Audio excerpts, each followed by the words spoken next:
from generous donors like this is a movie. Is everybody here that we're expecting? But there's others that they pinched a lot more successfully. So let's go ahead and call the meeting to order. I saw Mr. Brock legs in, so maybe we should start with the pledge.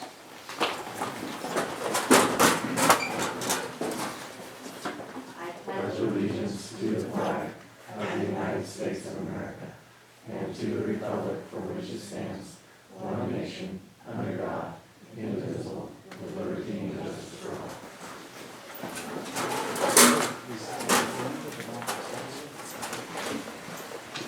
Okay. So, does everyone have a copy of the minutes here? And maybe we can take a minute to review it if you haven't had a chance. Do you need me to read it, or do you think we can just read it? Some funding is number 2 if you want to have to. Oh, You can do the minutes first if you'd like. That's Whichever fine. way. I was jumping ahead. That's fine. Okay. Well, we'll do the minutes and then we'll give it to you. How's that? That's fine.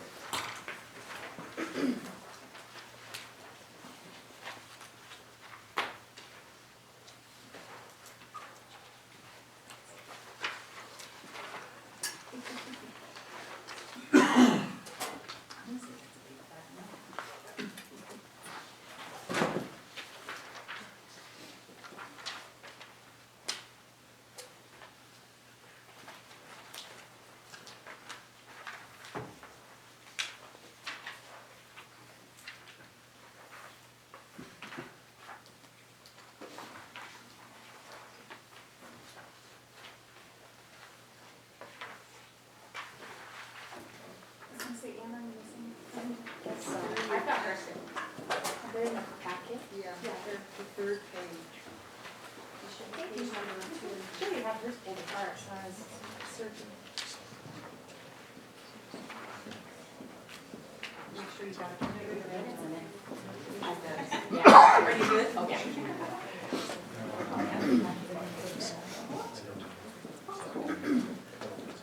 I'm really excited. It's been moved that we accept the minutes as presented. I'll second that. Thank you. It's been moved and seconded. That we accept these minutes.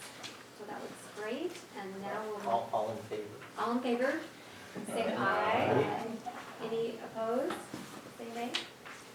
Now it's been moved and seconded and approved and voted and all that good stuff. So we'll move on to Mr. Gallagher. Item number 2, school funding update. Okay, thank you, Madam Chair. What you'll see on page 2 of your packet, say proposal summary to balance the 2014-15 budget. As we left last meeting, we were slightly off budget a little bit, we're balanced. And so Mr. Getty and I met together and we created a proposal that you can see all the details tonight on in terms of the actual figures. This proposal is estimates only. And it was kind of a way of kind of capturing what we have in additional revenue and where it's going to be going in terms of this proposal. And Mr. Getty will be taking you through the actual figures and showing you all the details and that sort of thing. So on number 1, for revenue, for 13-14, we were expecting $300,000 additional revenue.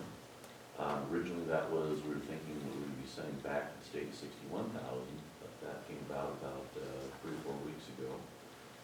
Big surprise. And then 2014-15, we would be getting additional approximately $450,000, again, give or take 20-30,000. And so we're talking approximately $750,000 additional revenue. And as we look at that number, we think, gee, that's a large number. Well, it actually isn't.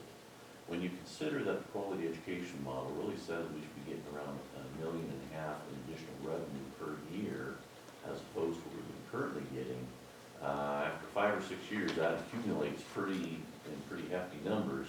Also have to reflect that we are $1 million less in payroll per year in terms of reduced positions.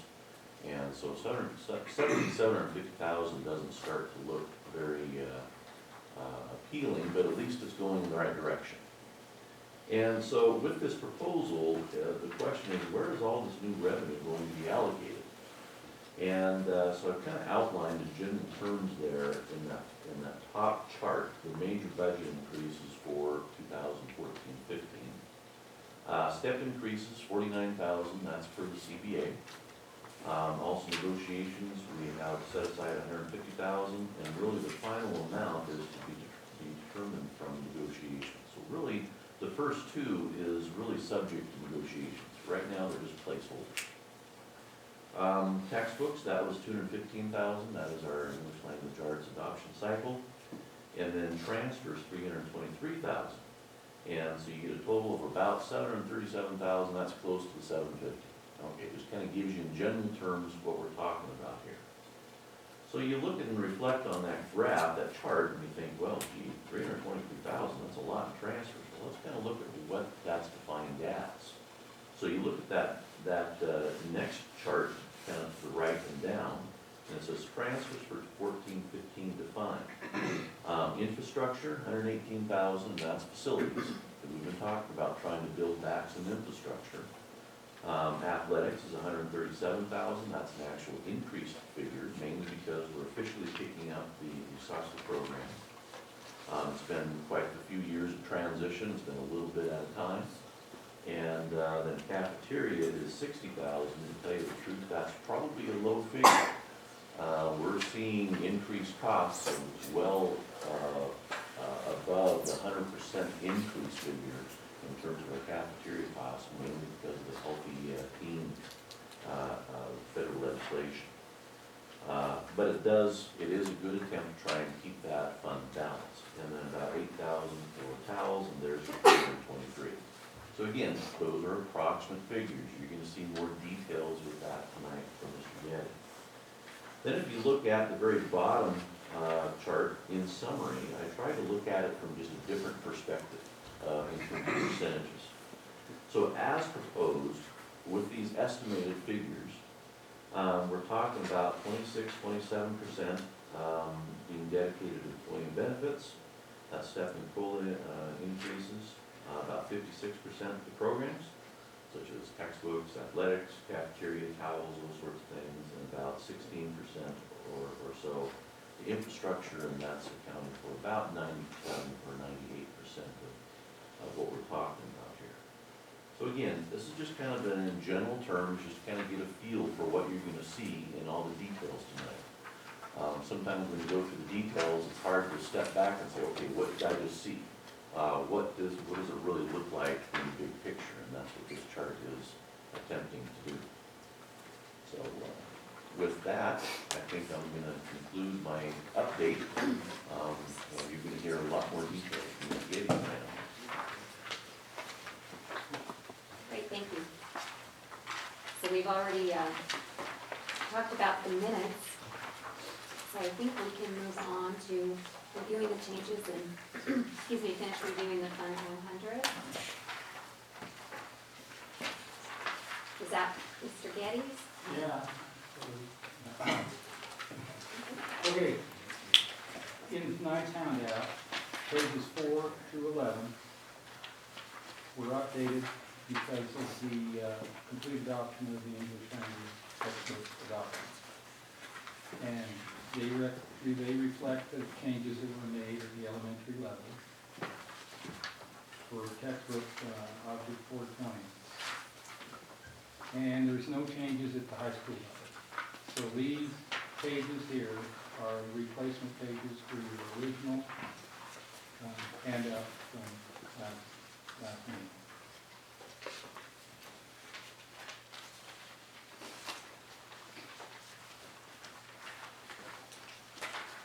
Any questions?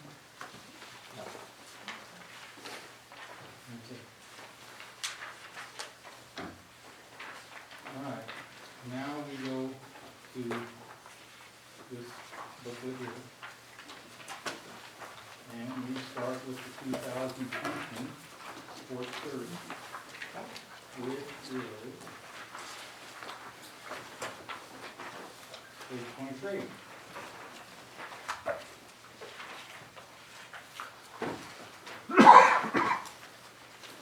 Page 23 is our guidance services, in other words, our counselors.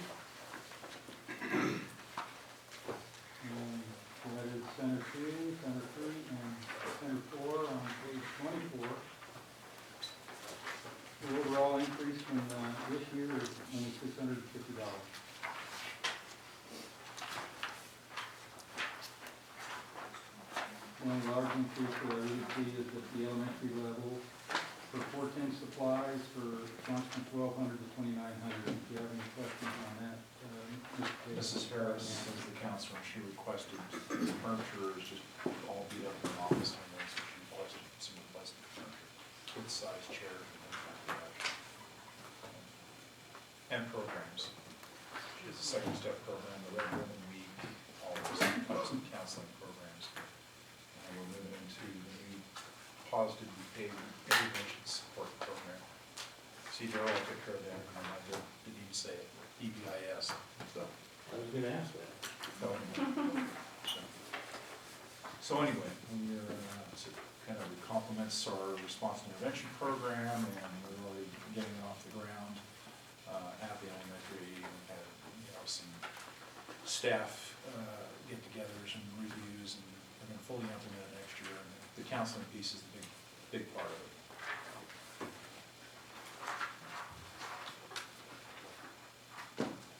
Okay, page 25 is our special education director, $29.90, and it's increased only a couple $100. And I can see that it was in payroll benefits. And that's about it there. That's for your information. It's employee position, the board has authority over. On page 26, we have 2210, improvement of instruction. That budget has gone down over $5,000. We, basically because the engineering design, and what's the O stand for, Mr. Anderson? Excuse me? What's the O stand for in EDOSD? Oregon Science Classroom. Oh, engineering design and working science classroom. That grant is over with, and we no longer have any expenditures there. So that has decreased significantly. The next page, 27, is your library. At the union and elementary level, it has gone up a little less than $3,000. Well, it's the accelerated reader program. Used to be a software program, it's now a web-based program, and they keep raising the price on that every year. Like next year, we may need to shop around. If there's any other service out there that has the extensive catalog of books that the accelerated reader does, that's the reason for the increase. And he's talking about project 470 near the bottom, page 27, accelerated reader, $39.50. The next page, page 29, is the middle school library. Not much there. There was nothing budgeted last year, but it's important to remember that we have to spend some money at the elementary, at the middle school level, because if we don't, we're shifting cost of that library and other services over into the high school, which makes the total cost per student at the high school level higher than what we really wanted to. For several reasons. One, we base that, our tuition on the total cost and daily cost of a high school student. And we want to show the state that we can educate our kids and have a high graduation rate with less money than other school districts are spending on, and have a heck of a lot less graduation rates than we do.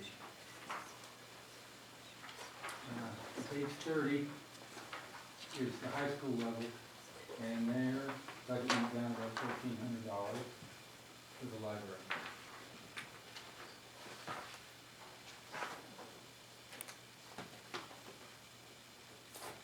The next page, 31, is our 2230 function, assessment and testing. That is our testing coordinator that he just hired. And it has gone down a little bit because of the lower pay rate.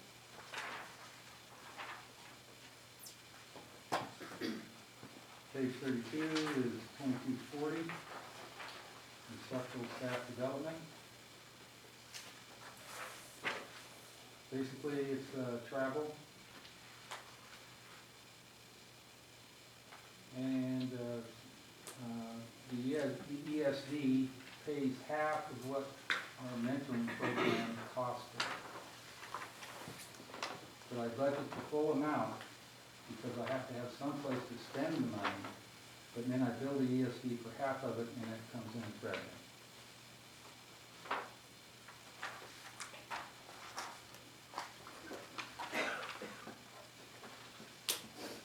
Page 33 is 2310, Board of Directors. That has gone up from about $10,000, and the big item there is legal services and attorney fees, and I've been told that's just an estimate. I don't think the negotiation has been completed between the district attorney and the board. So I'll just plug that in as an estimate. And then we have $3,000 for board documents, equipment, for technology, particularly board meeting. And then $2,300 for various memberships, statewide and local. Below that is 2320, executive administration. I have a question. Okay. Why did our OSBA services go up 380? 380. It wasn't the OSBA services, it was the board up their membership with Oregon Small School Association. Well, that sounds well. They talking, I think 640. About 380. so,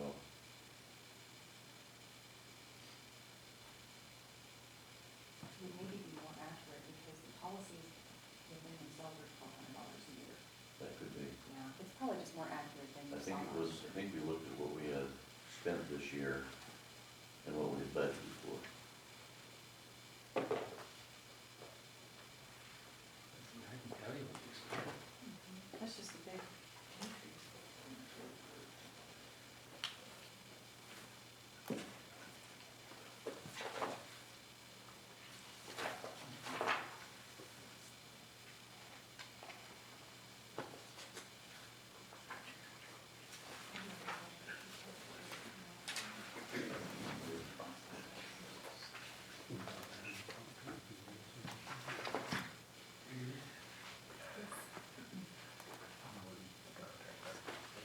Yeah, so far this year we spent $2,095.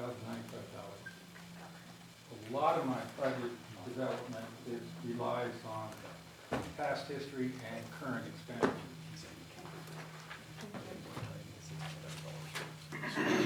Okay, 2320, executive administrative services, this is where you see the administrative secretary and the superintendent's budget.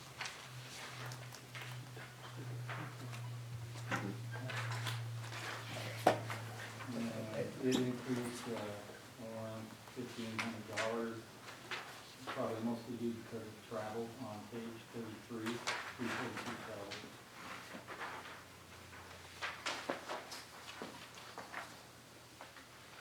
Any questions so far? We'll move on to 2410, Office of the Principal at the elementary level. We have Union and Fremont Hay. Union went up, probably from $1,900 to $3,500. Probably the biggest is the out-of-town travel for the head teacher to attend RTI and Common Core conferences and small school professional development sessions as needed. That's the head teacher out of Union. When I built that in, we hadn't heard of this ESD grant for rural professional development. And since I built that in, that grant is in place, so there's a chance probably a lot of that will not be spent. So, sounds pretty funny. Other than that, I think I got the spotlight on me here. That's what we were just Let's saying. talk We will about that. figure something We out. need to do something. Okay, the next page, page 37, office of the principal at the middle school level. And again, we need to make sure that we allocate certain transit expenditures at the middle school level to be more accurate as far as what it costs to educate students at the middle school and high school level. If you have any questions there, perhaps Mr. Crocker, Mr. Johnson can answer them. Do we have enough in there? I mean, does that feel enough to accomplish what you were? Well, you want, at middle school level, you only have 137 kids. And essentially, it's just principal works and office supplies. And then 1,000 for unbudgeted items that may come up during the school year. I'm anticipating needing, well, several times this year with that big 7th grade class, I had to buy some more supplies and some textbooks for those teachers, and I'm anticipating that again for the 8th grade, so I had to rob it out of several funds to get it done this year. And page 38 is the high school principal. We went up $5,000. 4,000 of it is contingency for unbudgeted items.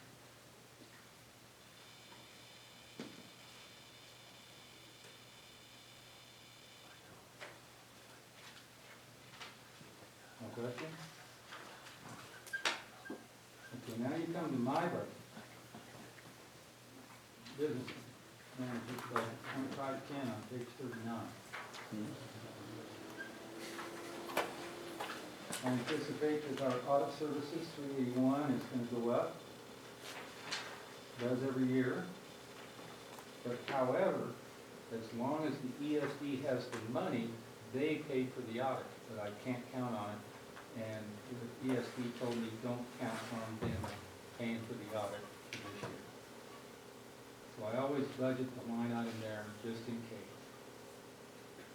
Hopefully they'll have the money to pay for our audit for this fiscal year.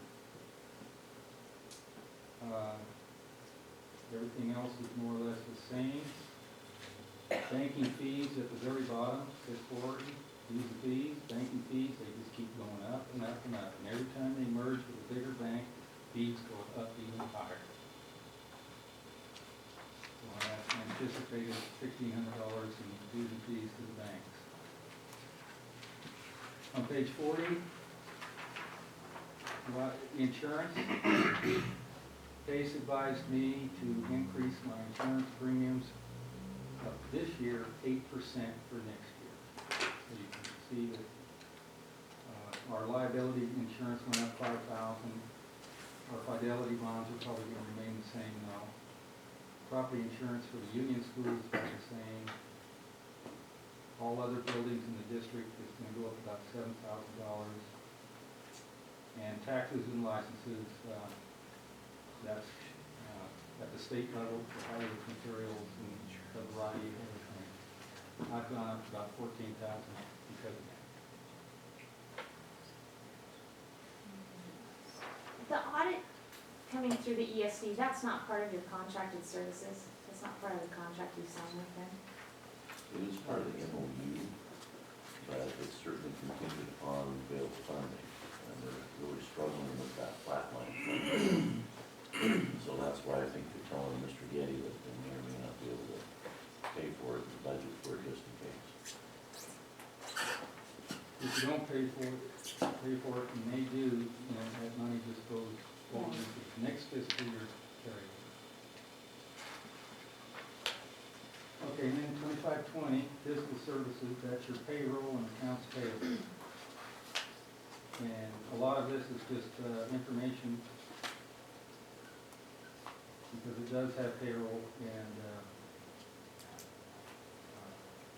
benefits listed out. They don't, that department does not budget anything other than for payroll. They don't buy supplies, but they don't have their own budget for supplies or anything like that. That comes out of mine, 2510, the previous. So, So this is just for information only. And that classified salary, that's that new position? Yeah, that's, accounts payable, payroll, and the new position. 3 positions. On page 42, we have 29, unemployment. It is a good thing to always anticipate there will be unemployment charges by the state against us.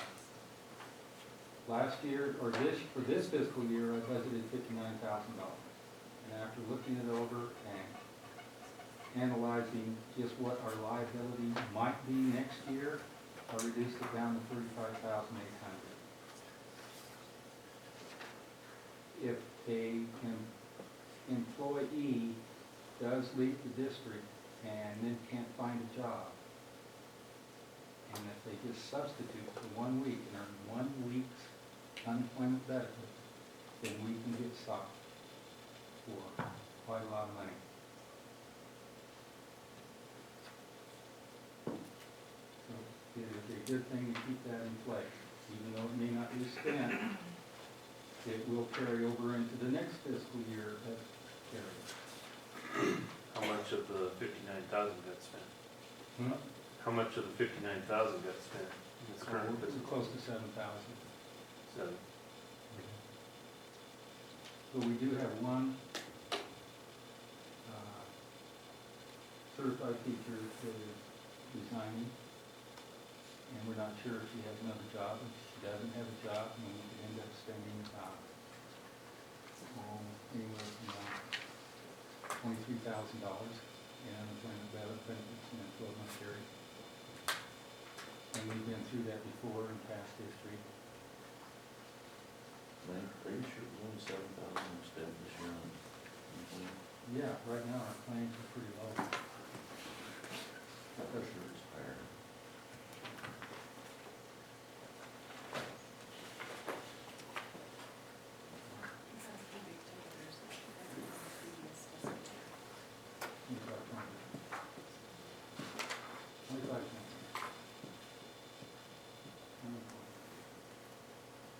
Yeah, $7,114 so far this year. Now, if you look, the big book,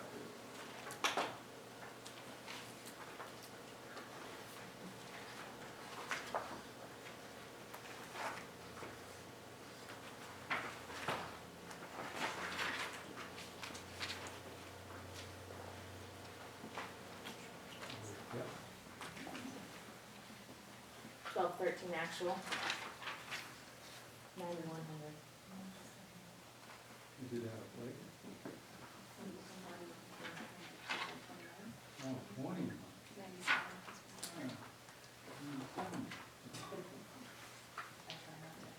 Well, in 1213, it was 9,092, but we can't go back any further, we only have to have 2 actual current budget and it's close. But I do know that we have spent tens of thousands of dollars in years past. But you don't wanna go into the fiscal year and then all of a sudden end up paying out $23,000 to $30,000 for unemployment without having some kind of a budget line item to pay for.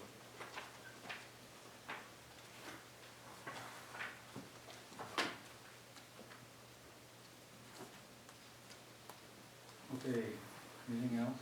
Any other questions? Page 43 is 2540, that's operation. Essentially, as you go down the list there, you can see that I've almost mirrored this year's budget. And the only increase is electricity. I know that's probably gonna go up. And at Union, but at the district level, I dropped it down to $67,000. The big item is heating fuel. We currently pay for the ag and wood shop and greenhouse propane about $25,000, almost $26,000 a year, just for the ag shop, wood shop, and the greenhouse. And then we have an annual payment to the so far, for the geothermal lease of $97,410. That propane cost of $2.84 a gallon, is that a locked-in cost? No. That's just my guess. When I just filled up the other day, it was $3.41 at my house. It went up about $1 a gallon in the last year. Yeah, so is gasoline, it's gone up quite a bit. But I have no idea what it's gonna be like.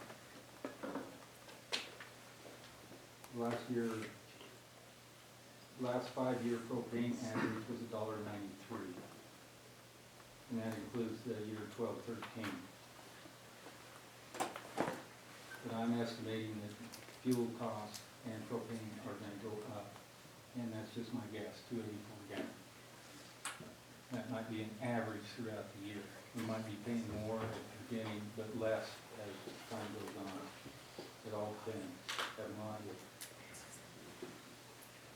Daryl, on the geothermal lease, I don't think the town has finalized that cost yet, have they? No, I don't think so. Those tax credits are finalized. So I think the last letter they sent out is the last information we have. Right. But because they haven't applied the tax credits yet, I'm expecting that 97,000 to go down, to go correct in that.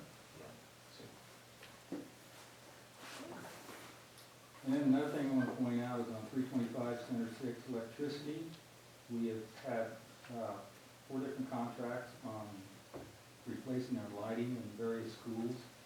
And you can see in that box down there that we have been able to reduce our kilowatt hours dramatically over time. And the average reduction since then has been 152,960 kilowatt hours saved each year, just because of changing the lighting in our building. And that was a grant-funded program. Yes, they were all grants, either through Senate Bill 1149 or the American Recovery and Reinvestment Act, ARRA grant. The big one is the high school. They dropped from 343,000 down to 242,000. Any We're idea? saving money there. Do you have any idea what the dollar value of that savings is? Well, I'd probably multiply that 152,000 by 8 cents.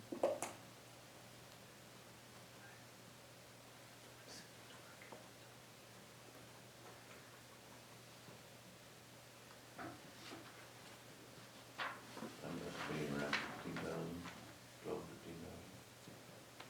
That's great.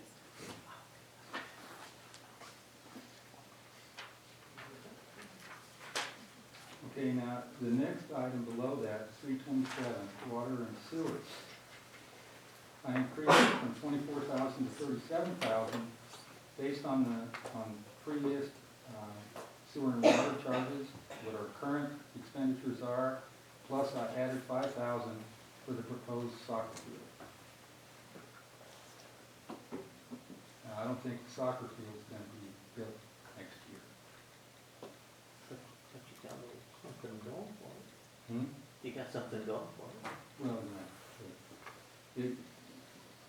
I would hold off on making any changes on that until the budget hearing in June. We could cut $5,000 there if we wanted to, easy enough. The soccer field is supposed to be built by strictly donation, which we'll get to later.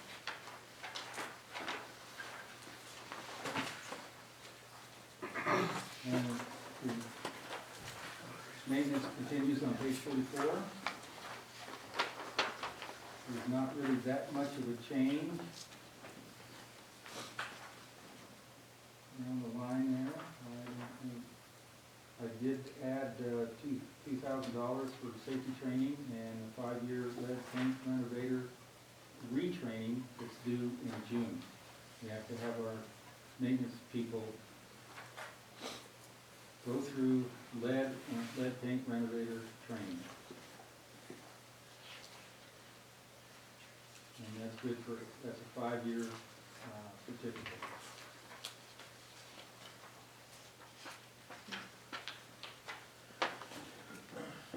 Your consumable supplies, they're about the same. I jumped up, Center 6 from 12,000 to 16,000. And that's based on, history as well as current expenditures.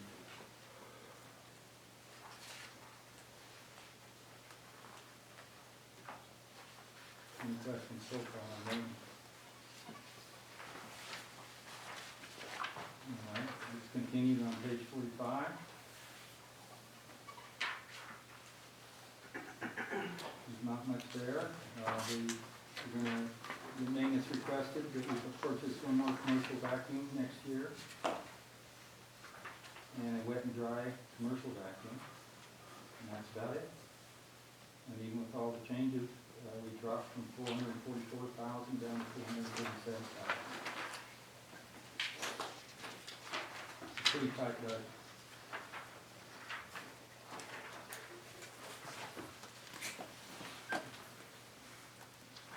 On page 46, we get into transportation. Because we now have a new position in transportation, for transportation maintenance, I cut the repair and maintenance, object 322, which is contract labor, down from 25 down to 12,500. Cut that in half. Until we get our maintenance shop built,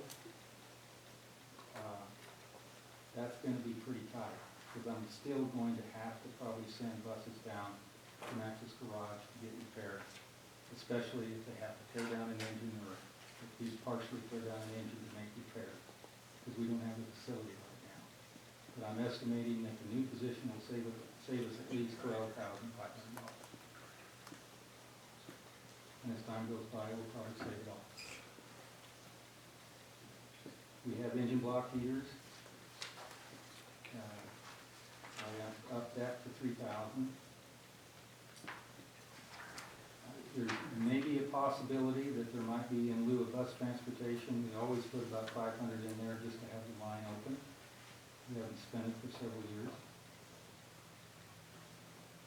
Athletic field trips for travel should stay about the same, about $5,000. Cell phones cost us about $2,000 a year. Most of our drivers have to have annual physicals now because they're over 55. So that is a pretty sizable expense. Car washing and other miscellaneous supplies, about $500. Then we get down to fuel and oil, which we'll get to pretty quick here. I dropped that from 73,000 down to 62,900. Tires and batteries, I'm going to leave the same. Repair parts,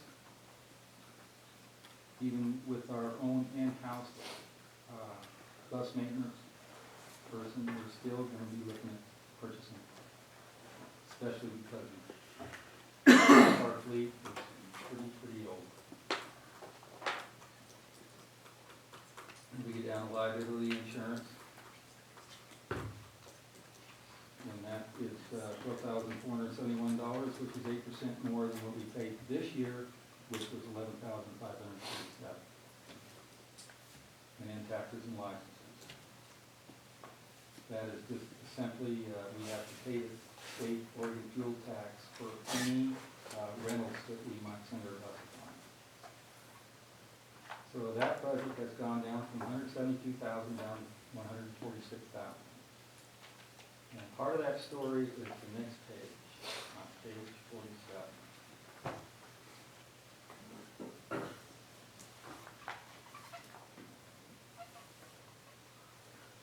In 12-13, we used 16,000 gallons of gasoline and drove 113,000 miles.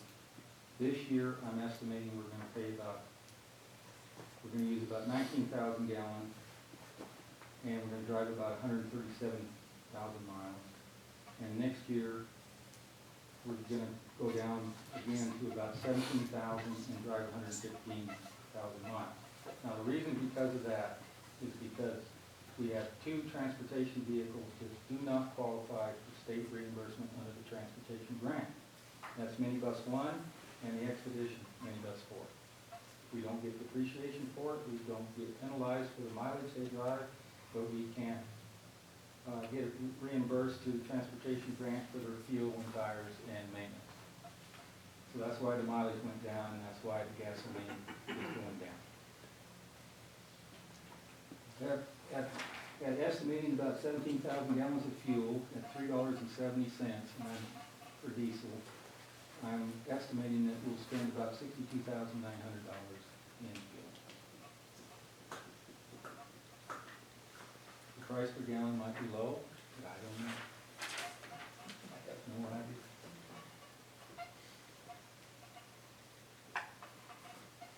Might be definitely low. And that's one of the reasons why we have it complete.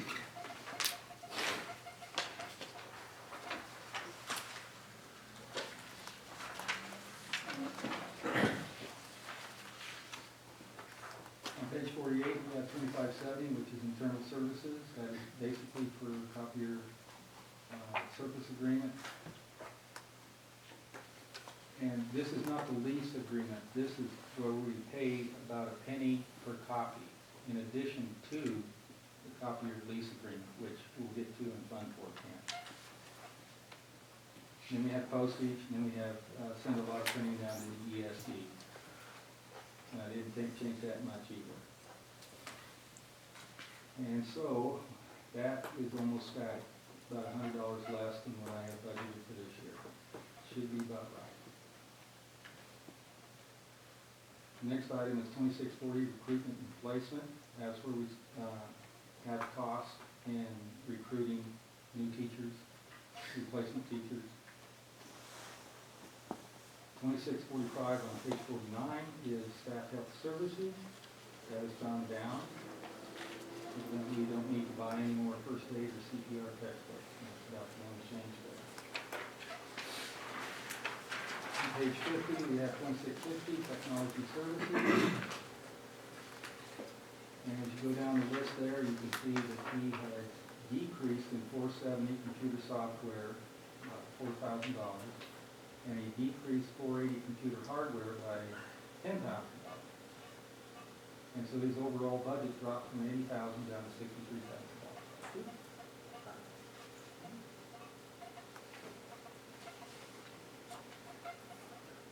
The next item is 3,300 community services.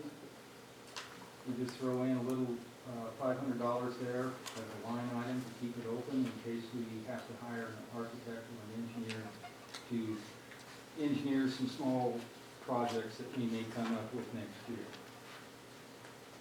And then we always throw $100 in for short-term debt service in case we ever have to borrow money to make payroll.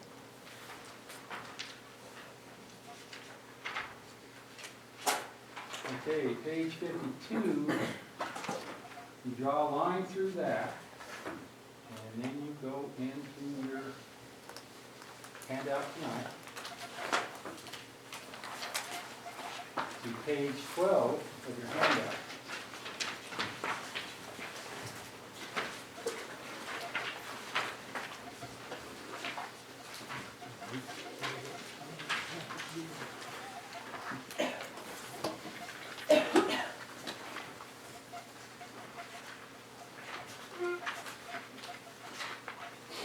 Because at the end of the last meeting, we were $274,000 short in revenue to meet the budgeted expenditures, if you remember.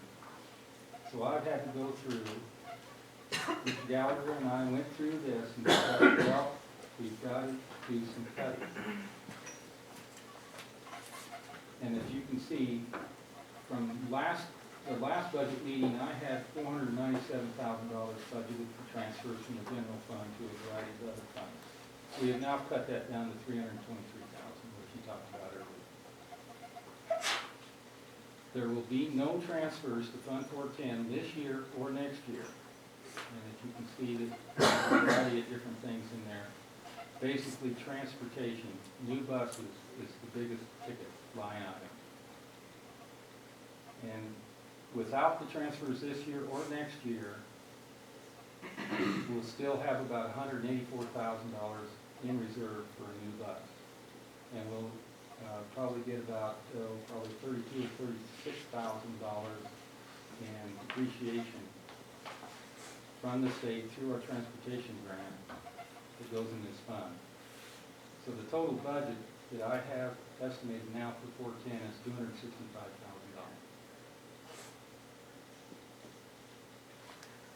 And then the transfer to the athletic fund has not changed, it stays static at $137,000. The proposed budget for next year is $207,000, and their current budget this year is $201,000. The increase is not only in salary increases for coaches, but also probably soccer coaches too as well. The next line item is Project 713, which is Fund 450, Construction and Remodeling. This is the fund that is in dire straits right now. Right now, I have budgeted only $173,000 in this fund. And this is one of the most important funds we have. It has to do basically with the maintenance of our buildings and our ground.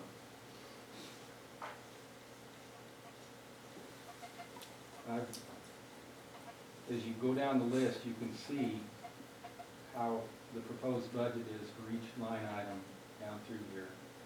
And one correction you need to make is area 803 maintenance pool, where it's $10,000 budgeted for this year, $20,000 for next year, but its actual budget is only going to be $9,160, which we'll get to in a little bit. This fund was depleted because of over expenditures on the Daly Middle School seismic project. I had to transfer $257,000 from the grant fund to this fund so that we wouldn't end up with a deficit spending on the grant fund.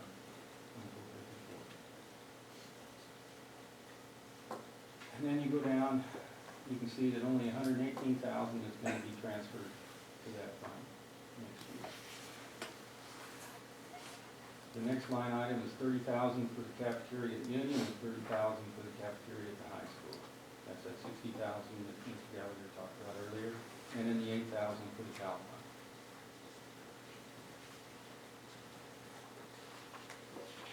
And I'm going to recommend that we increase the Cal fund by $5 for next year.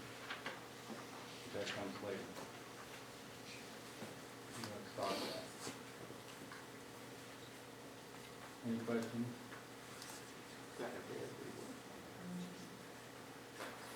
If you remember, I originally budgeted $683,000 for transfers, but that was a pipe dream. And then I knocked it to 497, and now I'm down to 323. It should be more than that. Okay. The next page is page 53, which is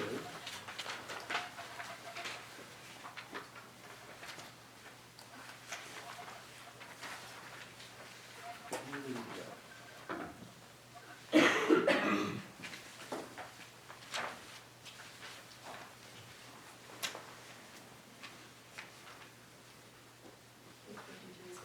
Yeah, page 22 in your handout. So we're looking at page 53 corresponds with page 22 of your handout. The planned reserve, what we call our contingency, was at $550,000. Well, for us to be able to cut $274,000 out of the budget, I cut $100,000 out of the contingency line. Drop it from $550,000 down to $450,000.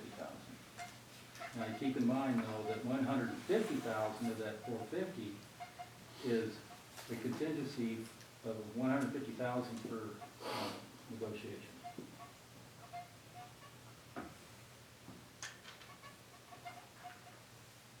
So essentially what you're looking at is $300,000 in contingency carryover and $400,000. So in other words, $700,000 with the board saying that that's what we're gonna end the year with, bare minimum, unless there's any emergencies, which they gotta use contingency to spend. The bare minimum is actually about 400,000. You can't spend that unless it's, catastrophe. And then you need authorization from the state or you can spend it. How does that compare to a couple of years ago? How does that compare to a couple of years ago? Oh. Is it Well- way less? This year it was $444,000 for contingency, but $44,000 was in reserve for textbooks that you have to purchase this year. So it was $800,000. And that's what we'll end up with, is contingency and unappropriated $800,000. In the past, I think it was probably, I think at one time we may have had it, I don't know, I don't think any higher than that, have we? I'm pretty static in that line item for a number of years. 500,000, and, it's about what we've always been budgeting for the last 3 or 4 years. When we went through the PowerPoint last time, was it 8% was the recommended, The carryover? in the reserve? There's two agencies that recommend two values. One agency is 5 to 8%, the other one is 5 to 15%. And they all, but they both are consistent in terms of they recommend you're on the higher end during tougher economic times, or if you're a smaller school district, because you can have a little bit more volatility. So what's this percent? Well, I think it's, how would you answer that, Mike? I don't know how you answer that. He's asking about what our total contingency and reserve is and compared to our total budget. Well, it's 800,000. What's Out of 8 million for the general fund. About 10%. About 10%. Should be more than that. We've been pretty conservative over the years, and if it hadn't been for that, being conservative, we would probably be in dire straits right now. We wouldn't even be able to make transfers, which we've been cutting for years and years now. But you don't, the thing about this is you don't want to start borrowing money to make payroll. You always want your ending fund balance to be your beginning fund balance for the next year, and then that enables you to not have to go into borrow money. Don't want to get in that position. And because somebody around here has to personally sign the board. Board chair. And Okay. That is the end of Fund 100. So you balanced Fund 100 all on the expense side. There was no revenue changes that you could squeak out anywhere. Well, we can go over that right now. You want to go over revenue? Well, I don't want to jump in your presentation, but actually, it's not a bad time. Well, the revenue forecast that I have is just strictly Fund 100. We're now going to go into the special revenue fund. okay. So why don't we go to,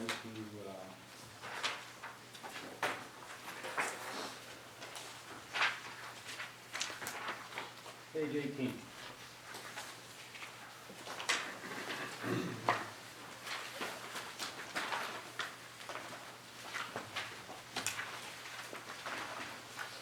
We started out with $8,514,621 expenditures in Fund 100. Well, at the end of the last meeting, we found out that we were $274,000 short in revenue. So we had to make some cuts. We just got through talking about the $100,000 in contingency that I cut, and the transfers too, of $174,000, from $497,000 to $323,000. That brought us down to $8,240,000. My new revenue projection is $8,252,000, which leaves us an excess in revenue of almost $12,000. And the year's not over yet, because my beginning fund balance that I'm projecting may change, it may go up, it may go down. the May payments, the May final payments for school support funds may be what we're projecting, but then again, it may not. And also, what's also a, what do you call it, our school support fund. Right now, we're being told this is how much money you're gonna get next year. That could change on a weekly basis, or monthly, or whenever during the year. Especially during the times when the state comes out with their state revenue forecast. So if you flip over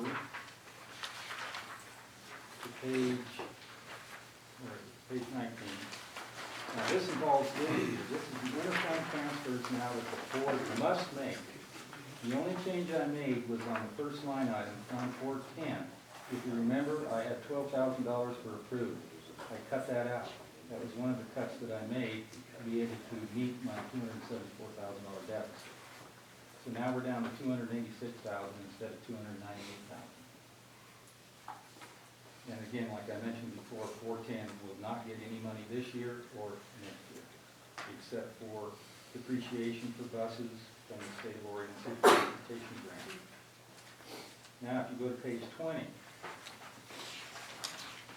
I've readjusted the March estimated revenue and expenditure summary. The changes I made were, I reduced the transfers from $298,000 down to $286,000. So our predicted cash balance for June 30th is at $1,235,000, which you should see on the next page. That carries over. On page 21, where you see the red and white number down there, the beginning fund balance, that can go up or down because the year's not over yet.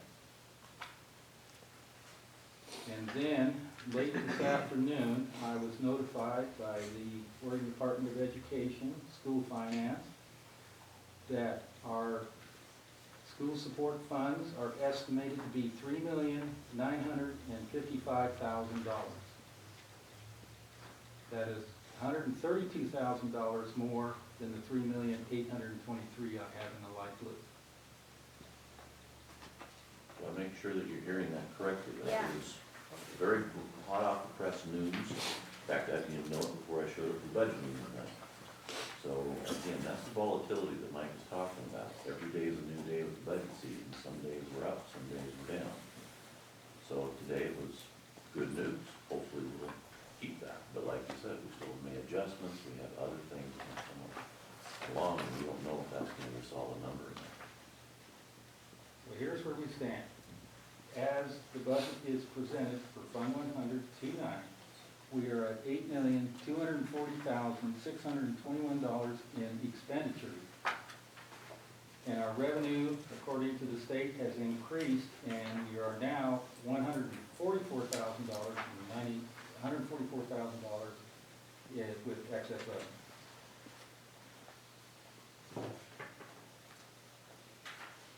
So we have $144,000 more revenue than we have in expenditures budget as of tonight.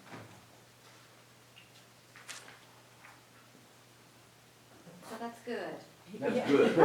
That's good.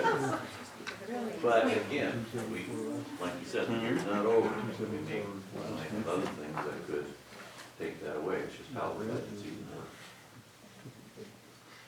If you look, see, I'm still worried about the May final payment from the state. Because we do have obligations, as I see it, we have a $67,000 overpayment from last year. Hey, can you tell them what page you're looking at so they can see? Oh, that? page 20. On revenue. So they expense in the- And you're in the upper right hand corner. Yeah, in the red, orange, whatever that may be now. $67,000 in overpayments and $36,000 in depreciation that I cannot leave in Fund 100. I have to put that $36,000 in Fund 410. It's part of the transportation grant. Cannot be spent for anything but transportation. So, even I've made these adjustments, I'm still looking at $1,235,000 for an ending fund balance in the beginning for next year. That may change. That overpayment might be higher, or it might be lower. I don't know. I have no idea until May, mid-May.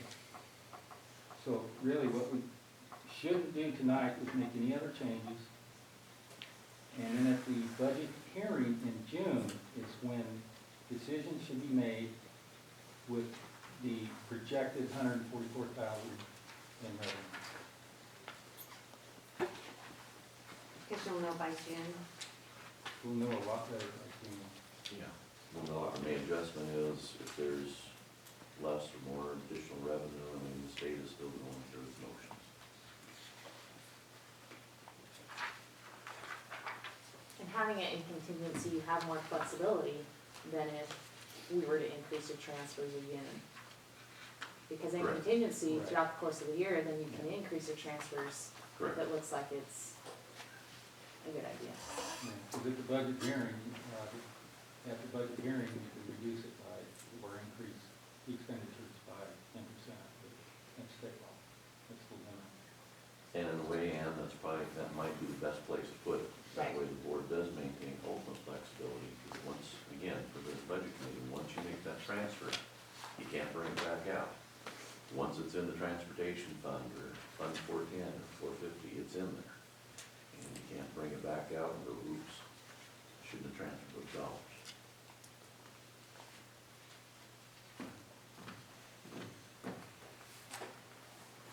Okay, anything else? Any more questions? Comment? Then we move on to budget revenue fund. Fund 240 is our cafeteria fund. We have one at Union, elementary, and six at high school. What page you on, Mike? Oh, okay, it's on the original handout. I want to see the page 54. 54.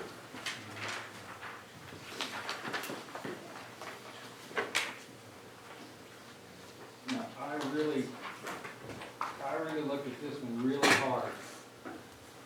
And the total budget, salaries and supplies, dropped from $363,000 down to $340,000. So I really had a sharp pencil on this. But we're still gonna end up the year in a deficit, even with the $60,000 transfer. And even with the $50,000 transfer we have scheduled for this year. But at least we're making progress or showing the state that yes, we are paying attention to this one. And then on page 56, you can see where the revenue comes from, at the top line.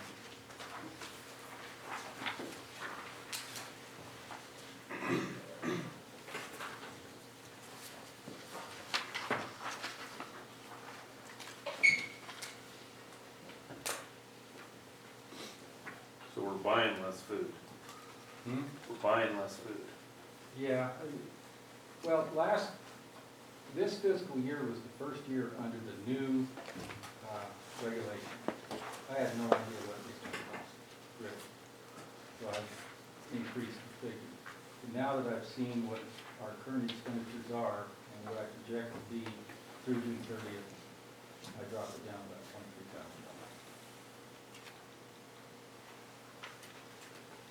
But then next year, we've got to go under the new regulations for breakfast. And I don't know what that is. So are lunch prices gonna go up for the kids, breakfast and lunch prices? You know, I don't recommend increasing the cost for lunch for students, because it'll only end up with a decrease in participation. They're already pretty high. I think aren't we, high school's paying $250 a month? Yeah. And elementary's $225. And I'll tell you, well, I showed Mr. Gallagher our participation rates. It is down in the dumps. I mean, what was it, about 10, 12% at the high school level? We're bringing sack lunches, especially at the elementary. I've seen a huge Big increase. increase. They're just bringing their sack lunches now because they can't afford that $2.25 a meal. And we looked at increasing, gee, what would it look like if we increased by 25 cents a meal, and only generates like $5,000 or $7,000. It's not a huge amount of revenue, and then we get concerned about losing even more students, you know, in terms of not purchasing meals. So it's kind of a balancing act, and we've also compared it to other schools, and we're pretty high. And another thing about these new regulations, what do they call it, the 100 Kids Act or something like that? Hungry, healthy teens or something like that. The federal government can now tell us what to charge. And right now, because of the transfers, there's a report that I have to do, and at the bottom line, it shows how much the district contributes towards the cafeteria fund on a per meal basis. Right now, we're just a little bit above what the federal government says we should be charging. But someday, if it comes up where the federal government rate is lower, higher than ours, then by law, we have to jump up to their level. And that's going to be disastrous for our cafeteria program.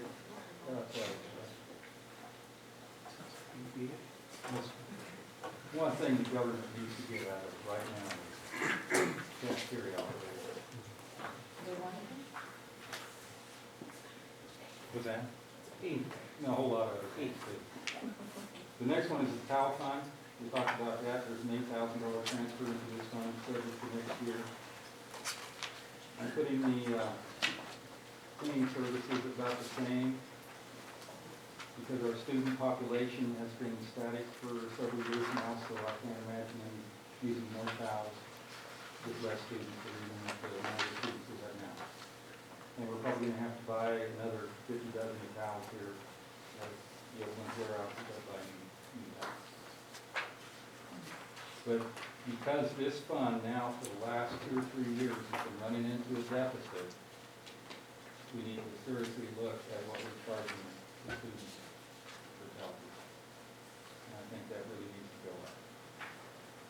What, you guys have heard talk about it, but what would the student rate be if they paid this whole cost instead of the district contributing? Right now, they're paying 15, aren't they? 10? $10, go to 15. In the semester. 10, yeah. You probably still have a deficit for a period of time until you get rid of the deficit, but I would say $15, not too much for 3 months, 3 months, 2 weeks. And then for the athletic, 10 out of their pay to play, their sports fee is taken out for towel for the season, so. And that's another thing where Peter's paying Paul. I mean, the athletes pay a towel fee, and then they drag it out of the athletic fee and send it to me for the towel fund. Well, I mean, we're subsidizing the athletic fund and the towel fund. They might as well just keep the towel fee. Then we don't have to transfer that much more to the athletic fund. But it's, anyway, we should review and look at whether or not a towel fee increase would be warranted. Mike, this might be a really dumb question, but have you ever looked at paper towels? No, That's what we use on fires. yeah, I wouldn't know. You wouldn't wash them, throw them away, buy them. Paper towels for your drying your whole body. Yeah, they're about this big. Really? We're looking at BYOT. I That's think the way that's, we used Break to it do all it. down. yes, We are. Locker rooms had snow. Bring your own towel. That's what we used to have to do when I was in school. Well, yeah, there's some consequences to that too. They don't get washed. Yeah. I don't think those PE clothes get washed either. I don't know. Or they don't bring that to. Then they don't have. The smell, Borrowing it from each other. sour towels and locker room. Mary's on the side. Increase in air freshener. Well, anyway, that's the debate for, first meeting, when do we set towel fees and other student fees? In June or in July? Yeah. Because that way they can advertise it. And you don't put fees in the student handbook anymore, we just do the a separate insert. Yeah, registration, we try to have a registration for it. Well, we can debate that. On page 58 is you can see where the revenue comes from for the TAL fund. TAL fees are about 7,000 and the transfer is 8,000. So you have to double it, You don't, yeah, $20 instead of 10. or bring them, Could be either or, yeah. and then you're only spending what you're bringing in, if the fee is the actual cost.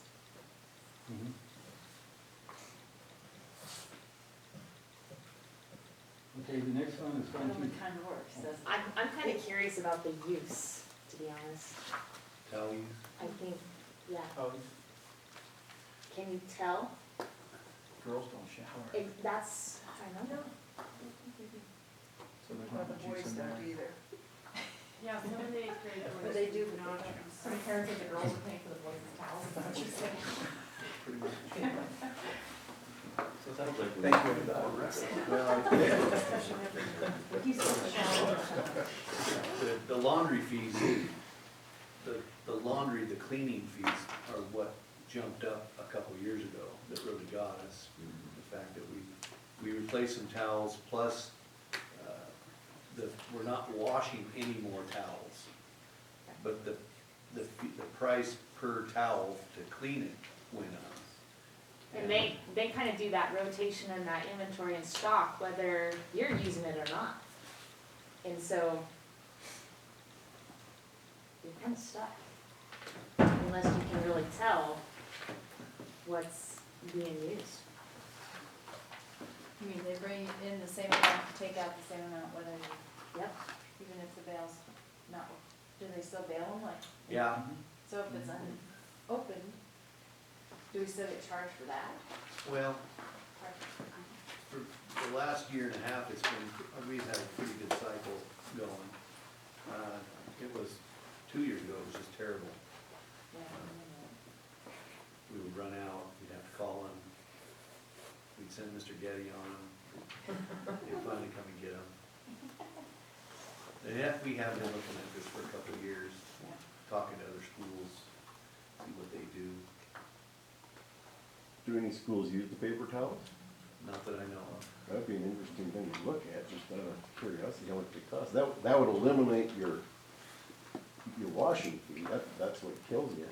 And the nice thing about them is, if you don't use them, you put them in storage for the next year, and you could, it'd just be interesting to see, I mean. So it would up the garbage fees, wouldn't it? Bring their own, yeah. Yeah, So, would increase the garbage fee. Just put a burning barrel. But- What? Well, you did it, right? Fighting fire and everything? I never. You never did? Oh, you guys didn't shower. Yeah. But, it usually takes more than one towel to get the job done, but 2 towels pretty much covers it. so the It's eight, not a pleasant thing.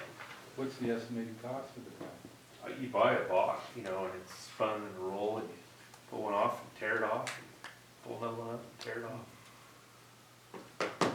Any supplier, Oh, do you know? they're in industrial size, I mean, they come like in boxes of 300 or something. Yeah. so the 8,000 transfer came from the 100 fund? Yeah, the general fund. And so the TAL fee, that's a requirement, I mean, every kid's required to be a fee, and so therefore they gotta pay the fee? Yeah, if a student's required to take PE, then they have to pay the TAL fee. So, As well as athletes. so I can see from my standpoint, athletes, that's a extracurricular, you're choosing to do that. But if it's required curriculum, I have a problem with charging kids to do something that's required. And we're talking $8,000 and out of an $8 million budget, which is 0.1% of the overall budget. I mean, is that really where we wanna spend our time finding money? Yeah, well, another option, you know, I get a lot of other student fees too. Another option is just eliminate the fund and do what you said.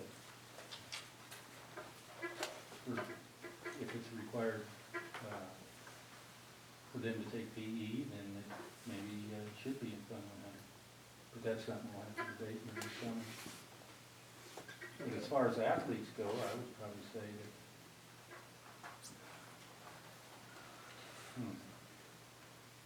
yeah, that's, we could probably, yeah, we charge them for it. But then it's gonna be hard to determine which is an athletic towel and which one is a PE towel when they get cleaned.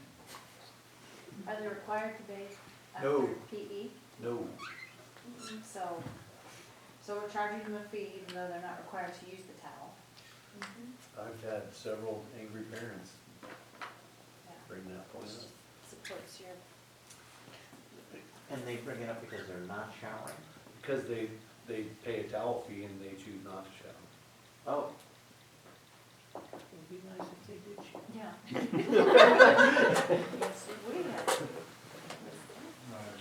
So I got it on our agenda for tonight. Yeah, Okay, Okay. good. I think we need to reevaluate it. We'll look at it as an administrative team and bring something back to the board and take a look at that. I think it generates discussion because it's every year, Yeah. the same thing. So you're right, it's some small amount, but it's consistent.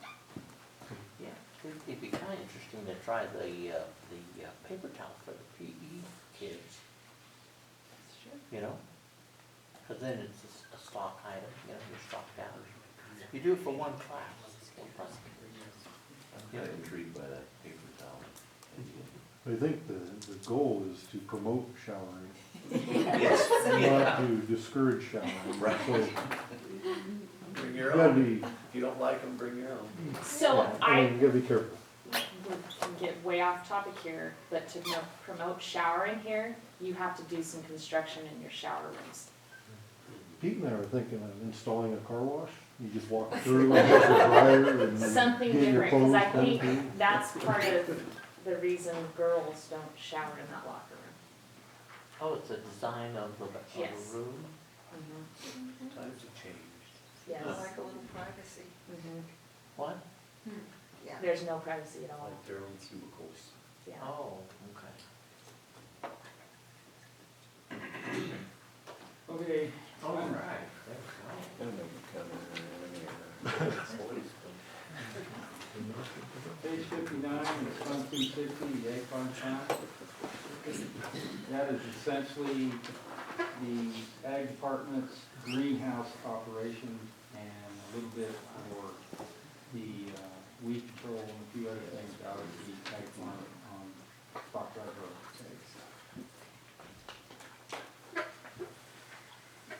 As you can see, her contingency or planned reserve is increasing from 18,000 to 33,000. She's pretty feeble right now. She's generating revenue and her expenditures are fairly minimal. On page 60. Any idea why? Hmm? Any idea why? Why she asked for an increase? Well, it's, you can see on the next page where the revenue comes from.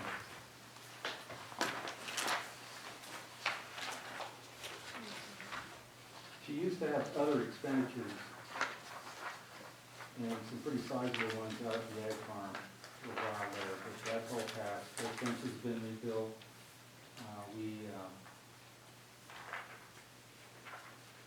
We rent pasture, and we also get paid for the hay on the city side, which is the east pasture.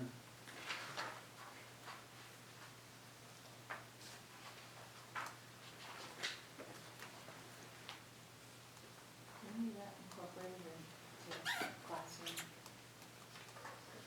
Anything, or just rent it out.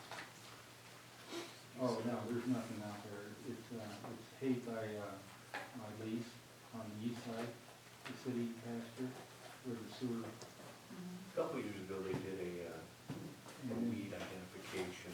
They went out there and did Nothing with cattle or yield or.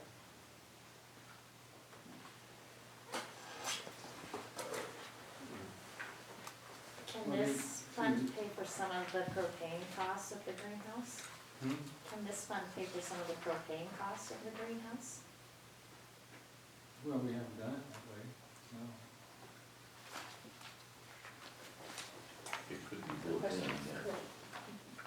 Yeah, I mean, but you know, it's like the estimated receipts here at $4,100 for rentals and $8,400 for flower and plant sales.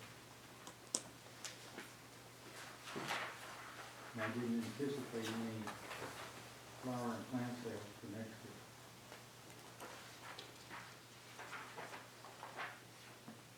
Because we don't need them?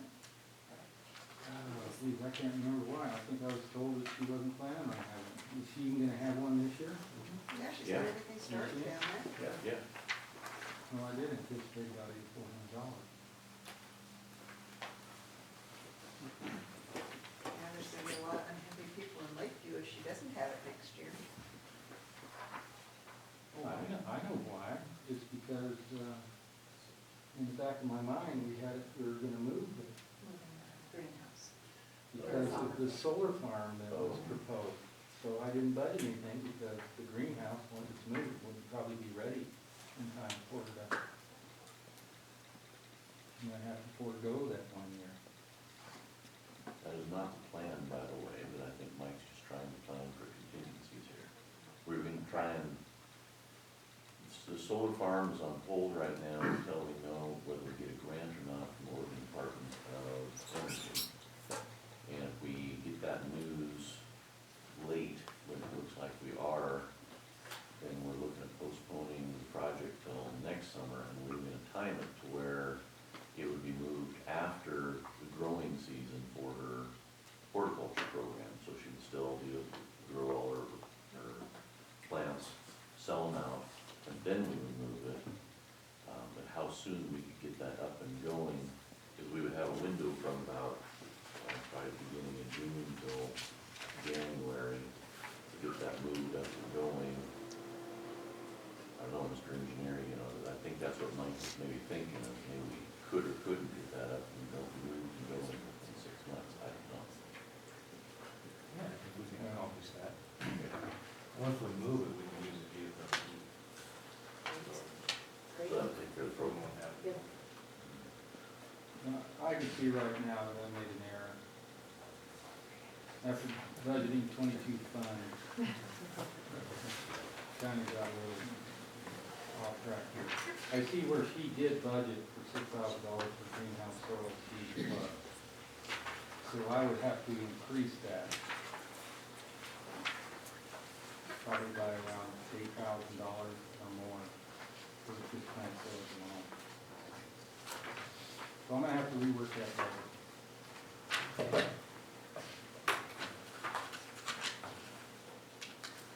But the increase in the planned reserve, I don't still understand that. What that is, why that one, here, from 18 to 30. Well, I based it on my worksheet. And you can see that's still wrong, too. Should be 36 that off. Well, that's the beginning fund balance, okay. I take in all the revenue, I figure out all the revenue in the beginning fund balance, and then I look at her expenditures. And the difference between the two is the contingency. Oh, okay. Okay. And as you can see, I'm still 1,300, yeah, right. I didn't rework, yeah. Forget Fund 260. I see some mistakes here. I'm gonna have to rework that one. But it doesn't involve Fund 100 at all. It's all self-sustaining. Right. Now we get into the federal funds. Fund 280 is our idea grant. And for your information, I included the cost for salaries and benefits as well as what they want to budget for anything else. EA is a special reg. That's what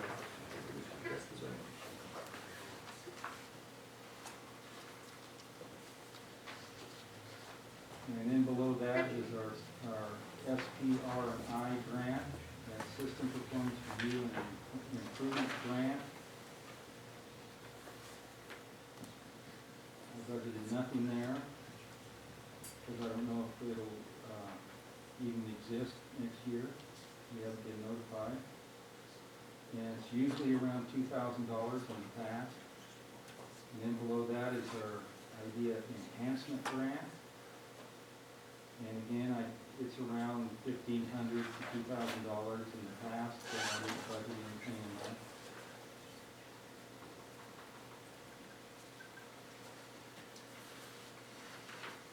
Oh, I don't want it. Geez. Too many funds. This is a carryover fund. So there's only about $50,000 carryover from this year's grant into next year. This is the carryover. And I think it's also important to note that oftentimes we don't get notified until the middle of summer, like July or so, on actually the funding for the next year. So this is very precursory at best in terms of what it's going to look like for our special ed funding for next year. Yeah, it's on the next page, page 52. That's the new grant for next year.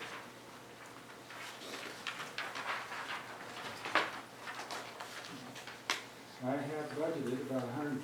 The grant, I believe, is going to be closer to $115 based on previous sequestration cuts that we've seen in the past 2 years for this grant. But you got to remember that this grant is, it goes on from July 1st all the way around and then to the other year, I think. I think it's either 18 or 24 months. So the cost you see there is a 12-month cost. But out of that $144,000, $49,000 from the carryover grant is going to be spent first before we spend anything out here. So it's kind of confusing, but that's the way it works. We're actually managing 2 grants simultaneously, and they're on different cycles. Like you said, it's a 18 to 24-month cycle, and so you pull from one, and then you create the other, and it just kind of continues on in that fashion. That's why you see 2 different fund numbers. The first one was Fund 280, the next one was Fund 282, and they all have to do with special ed. So do we have the same number of teachers there? I see a big decrease on the first page in salaries, and then the next page is the opposite. So maybe they just equal out? Yeah, we're not planning on reducing our special ed staffing at all. Okay. Although, on the certified side, on the classified side, sometimes that funding is based upon how many special ed students we have show up in the fall. Sometimes we anticipate X number of high needs kids with one-on-one aids, and all of a sudden we get notification in September that, oh, they moved out of town. So that can fluctuate on the classified side. But we're not anticipating any of that. And another thing you gotta keep in mind when it comes to these federal grants, I always over budget. Because if I don't, and the grant comes in higher than what I present to you tonight, then I have to go to the board and get a readoption and reappropriation. And that's just more paperwork for me and takes more time. So I always over appropriate. Or over budget. You guys asked And then last we- year, Hmm? you guys asked last year for details, so if you wanna see those, that the board adopts, it's page 18 and 19 in your budget book. Sometimes those fund numbers are hard to follow along with. Okay, Fund 290 is our Title I grant. This is the carryover grant. As you can see, this year was a $211,000 grant. Now the carryover is estimated at about $31,000. Out of curiosity, right next to it says the maximum carryover allowed is $31,292. Yeah, that's true. But anyway, it's over budgeted. It's over budgeted on purpose. The actual carryover is probably gonna be less than that anyway. It's probably gonna be closer to 10 or 12. This federal grant, Title I grant, is in serious trouble as far as our programs go. It's getting to the point now that Title I will not cover the cost of our program. And that we've had to shift some cost over into the general fund, as we talked about Well, maybe from your perspective, it might be good for the committee to hear your perspective on Title I and how it's changed and evolved in the last. Well, I said, you know, I started in elementary 10 years ago, and we had 2 full-time certified teachers and 3 classified educational assistants. At that time, I think the Title I grant, when I first started out, was around $270,000 a year, which covered the cost of that employment. Since then, we've reduced 1 teacher. We still have, you know, as far as staff, we have 1 teacher and 3 educational assistants. And I got, you know, I sent it to you, the recent Title I projection for Lake County School District 7 for next year is $192,000. So that's how much it's dropped since, you know, 2003 when I went to elementary, almost, you know, $60,000. And the costs haven't gone down. The costs, of course, keep going up, so, anyway. We have some And it's, school. it was a very sad state of affairs to lose a teacher out of that too, with, you know, we're trying to do this RTI program and, you know, really enhance the reading skills and everything, and, you know, that was a huge hit. So, yeah, I think we eliminated that teacher before you came. Yeah, that was right. Yeah.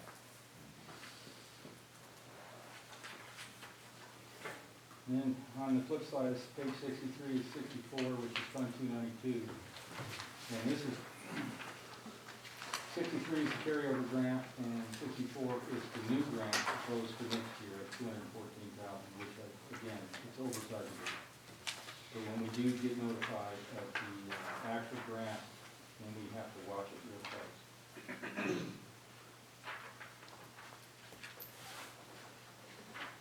And Will, for Title I grants, we do receive notifications in, remember? As far as what we're gonna get next year. Yeah. Well, that's what I'm talking about, $192,000 for Title I, and, Title 6B, for the life of me, I can't remember what I don't think have you seen the Title 6B amount yet? Title 2A? I don't think I've seen that yet. Traditionally, it usually comes out with Title I, but I didn't see it in the listed Right. amounts. Right. I just received that notification about 2 weeks ago. Right. That's very deeply, Yeah. worded.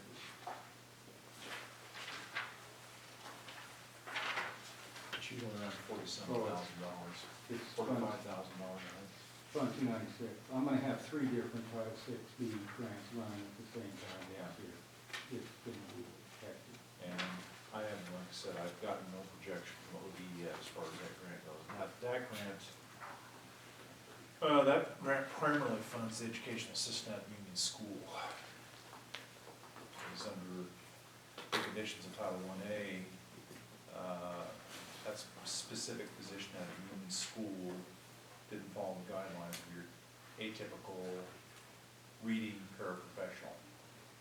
So we put that in innovative programs in Title 6B. That's the educational, once again, the educational system position in school. Because of the size of the district we're known as a reflex district. And so we're able to flex those title dollars to where we really feel that we are best suited Right. and where our needs are. And we're really focused on the reading and with the elementary. That's really what we're channeling everything towards.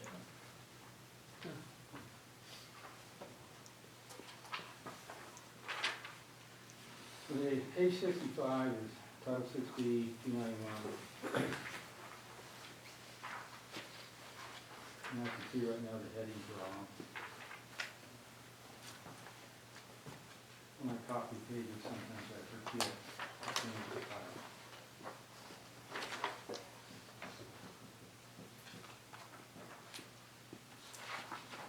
That's this year's carryover. The flip side is last year's carryover. And then the next page on 67, Fund 296 is the new grant. Which I already done.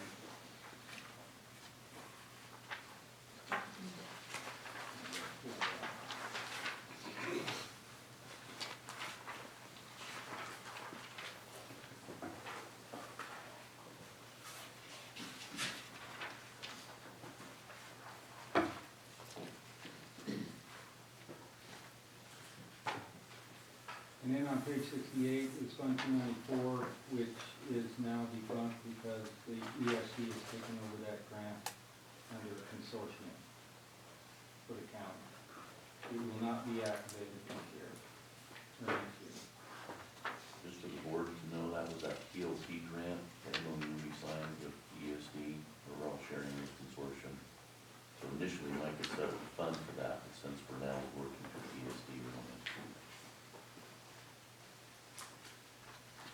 And then page 69 is Fund 295, which is Title III Limited English. That is under a consortium grant of simultaneous. And I just budget on past history and what I'm told, what we may have money for next year from Clown Falls. Susan Warner is our Title III director. Someone asked her to make a few comments on this budget. It's a difficult budget because it's very restricted in what we can spend money on, and so we try our best to spend money.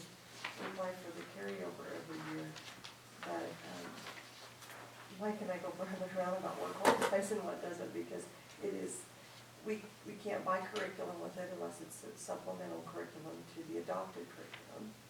We can do some staff development, but only, we're only supposed to do it for certified staff, not classified. And you have to get approval from the state of Oregon if you want to buy anything that's tech related. And it can't be technology that the school normally purchases, like budgets for so many computers, things like that. So we've tried to get in on the flip side and buy things like a smart board, because the school district doesn't regularly budget for a smart board and things like that, to get them some technology. But I think they're in pretty good shape overall, as far as having the things they need. It ranges from around 9 to 10,000. I over budget. We actually spend about 6 or 7 maybe per line. Fund 297, that is a grant direct from the United States Department of Education. And it runs about $12,000 to $14,000 a year. And it's over budgeted, and I estimate the grant will probably be less than $12,000 for next year. But again, I would rather just in case. You said that one's direct, but there's something very different about that. It doesn't wash through the state or something? No, that comes directly from Washington DC. Okay. And then 298, on page 71 is the OEA Wellness Grant, and that is donations from the Oregon Education Association for the exercise equipment in South Wing of Governor School. And that's for staff? I think because For staff? equipment purchase this It's our wellness program, all the sweat equipment. So yeah, it's used for equipment purchases, it's used for, they've hired a few instructors, they've hired some consultants. Very innovative program, very popular. Oh, great. And this grant's different from federal grants, which either end on a fiscal year basis or carry over into the next fiscal year. This is on a calendar year basis. So the expenditures you see there must be spent by December 31st, 2014. There's something really weird happening there. Revenue. Anyway, the revenue comes from the OEA. Has nothing to do with Fund 100. Then we get into our athletic fund. At the elementary level, they have one grant coach, and that's just about it. Could, just quick question back on the OEA wellness grant. So, where do these treadmills and ellipticals reside? In the south wing of the middle school, top floor, southwest corner. That's the new weight room, or the new? No, It's actually- above the weight room. Yeah, the weight room's in the basement of the south wing now, so it's one classroom. Remember where the old office was on the south wing? It's just right next to that.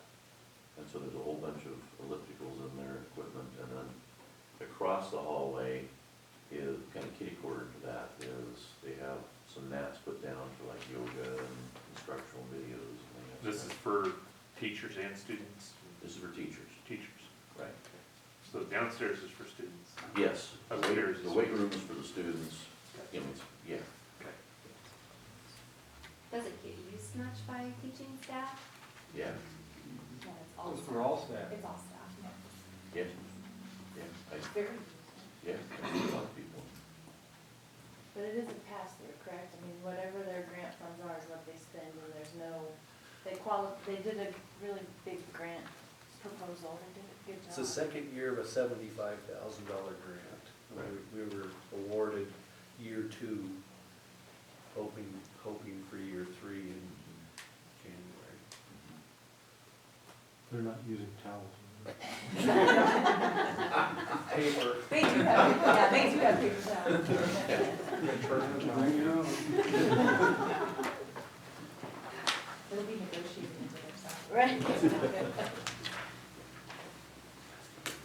So on the subject of wellness, I just have a question. Sure. Smoking, is that a focus, or, I guess it's tobacco-free, right? Right. The school grounds? Right. Are there any incentives to get staff to stop smoking? Or using tobacco?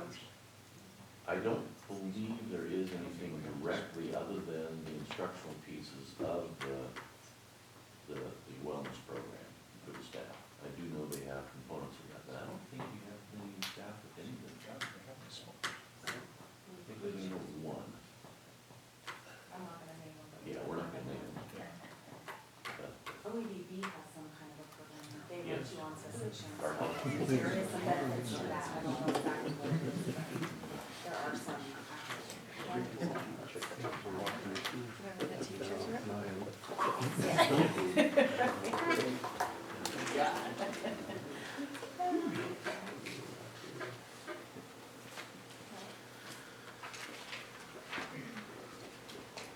Now, Teresa, you were talking staff. I was just talking staff, but that brings up a whole nother issue if you bring in students. Yeah, students is a whole other ballgame. Right. We've got lots of those. Yeah. It's not like the good old days when Daryl and I went to work for high school, and we walked by the teacher's room, they opened the door, and Mr. Shanklin. Mr. Shanklin had to leave the classroom sometimes. Gotta go, I'll be back in a little bit.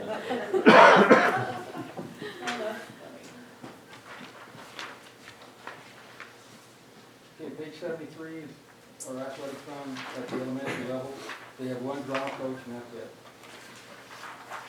When's the last time we had intramural? Three or 4 years.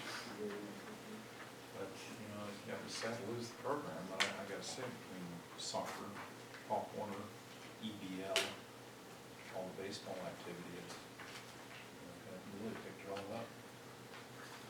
Okay. And then at the, on page 74, at the Grady Middle School level, we have an ASC advisor and that is.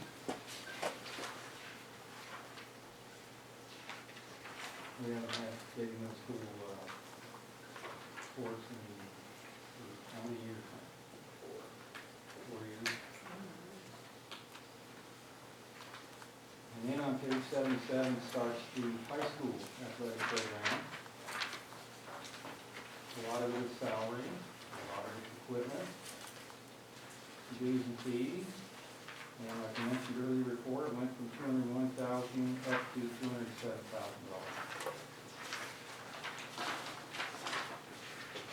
Some of it has to be, that was due to increases in coach salary, that kind of stuff. And also the adoption of zero profit.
So page 82 shows you what the revenue comes down to that fund. The big ticket item is the $137,000 transfer from the general fund. Another $20,000 from the booster club. But that's 30. I don't know, just right now, 20 and, 10 for. 10 from concessions to get the 30. So where's the 10? Right above it. Oh, right above it. Yeah.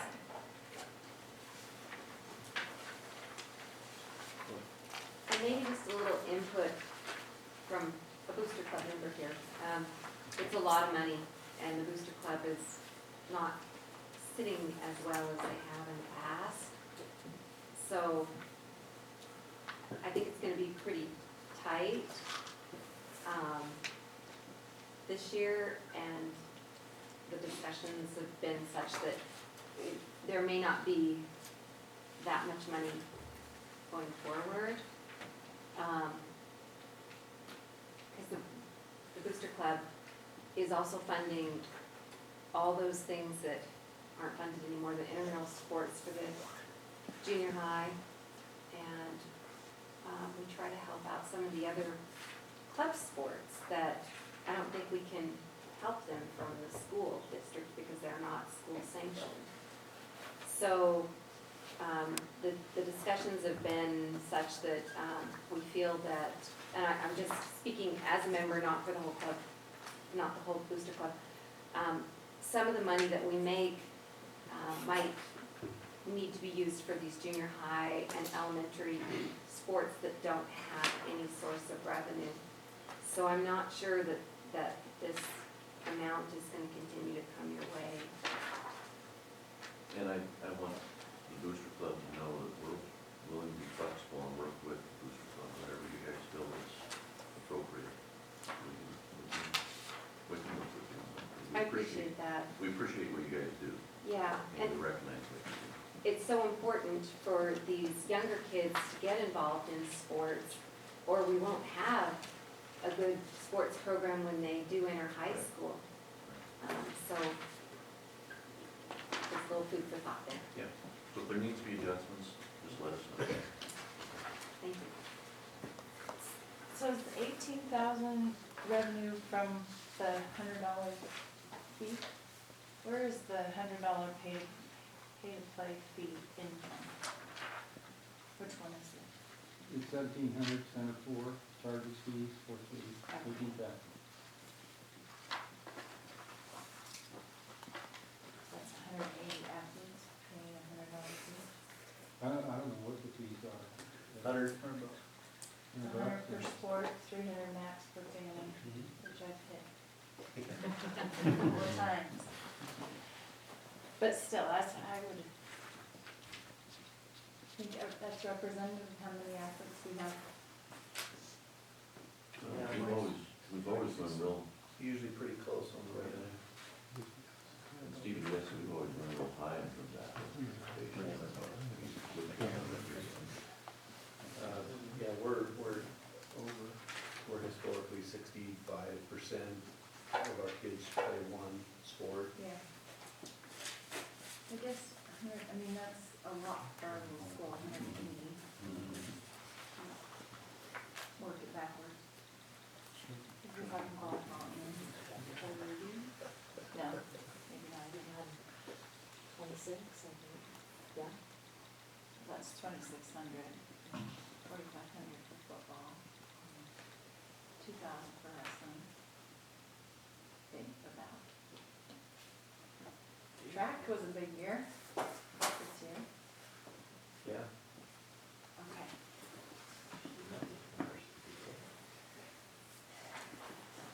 Page 83 is the proposed coaching positions, which will be updated from time to time throughout the year.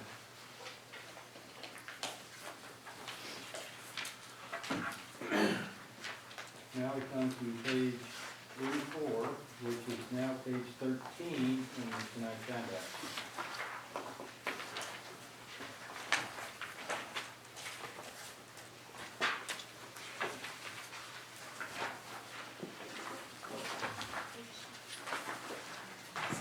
What page was that? 13. 13.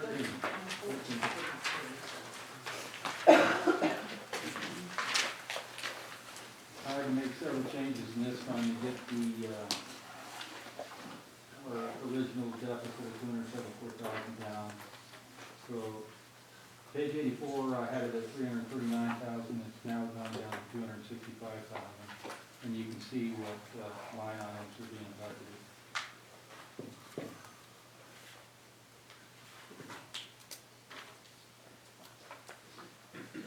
And then, if you remember, I talked about,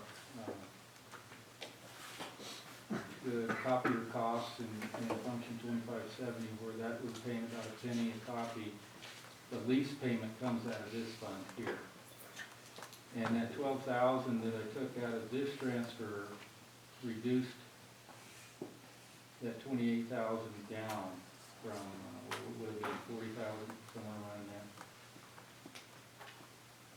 In other words, originally I had 3 years of lease payments budgeted in this fund, and because I cut that 12,000 out of this year's transfers, it's down to 2 years. So that's given the district 2 years to figure out how they're gonna meet the other 3 years of leases.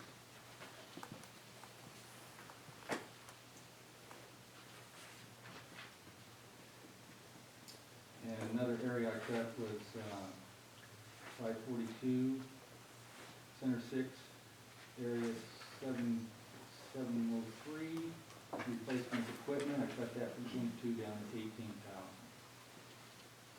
And this is where we buy maintenance pickups or expensive equipment like mowers or machine attachments like snow blowers, etc. And the Ford Expedition minibus 4 that we use for staff travel. So, I'm just a little naive here, but, 542 there for the equipment copiers. We're paying for that, and we're also paying ESD to print for us. Right. Yeah, we have a 5-year lease with copiers. And those copiers, like I said, are on a lease, and it costs about $13,000 a year for the lease, plus we pay another X amount that we talked about earlier for each copy used. And we also send big projects down to the ESD, because if we don't, we'll wear out these copiers much sooner. And it's actually cheaper cost per page for the ESP to do the big jobs. Right. We make about over 1 million copies a year. That's a lot. We go through 400 cases of paper or more. Just thinking with today's technology, tablets and different things, somewhere that's gotta start going down. You'd think, more wireless. That's what we've been hoping. I'll be honest with you, we've struggled in that area, haven't we, gentlemen? So, we've been looking at that this year, and I think we're gonna take a look at that even more next year. And we make about 1 million here in-house and another 1 million down at the ESD. We go through 400 pages of paper, at 5,000 sheets per page.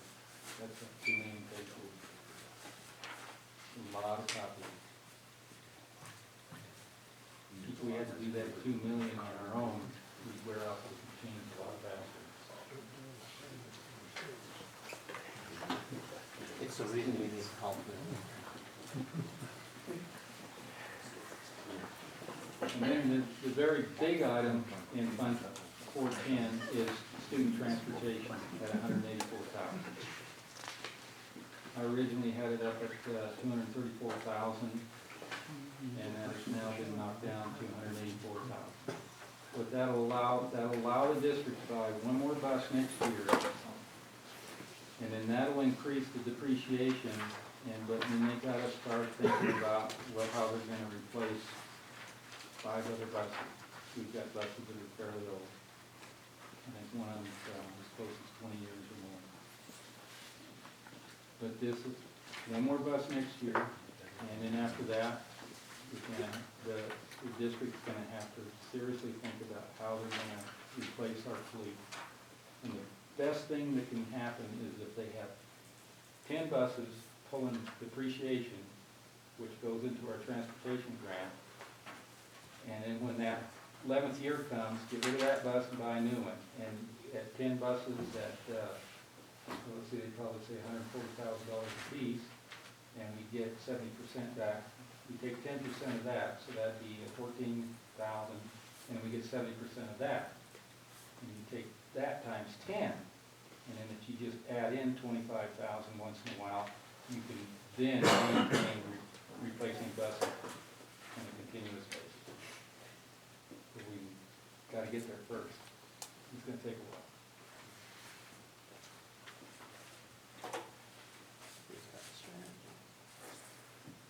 Okay, and then, in your handout, I had to rework the revenue side of that fund program.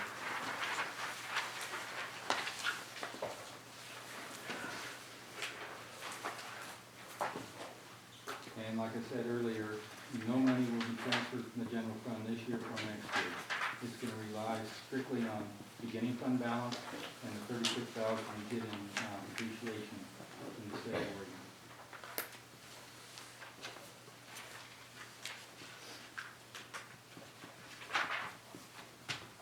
The next one is Fund 450, our maintenance reserve fund, and that is on page 15 and 16 of your handout.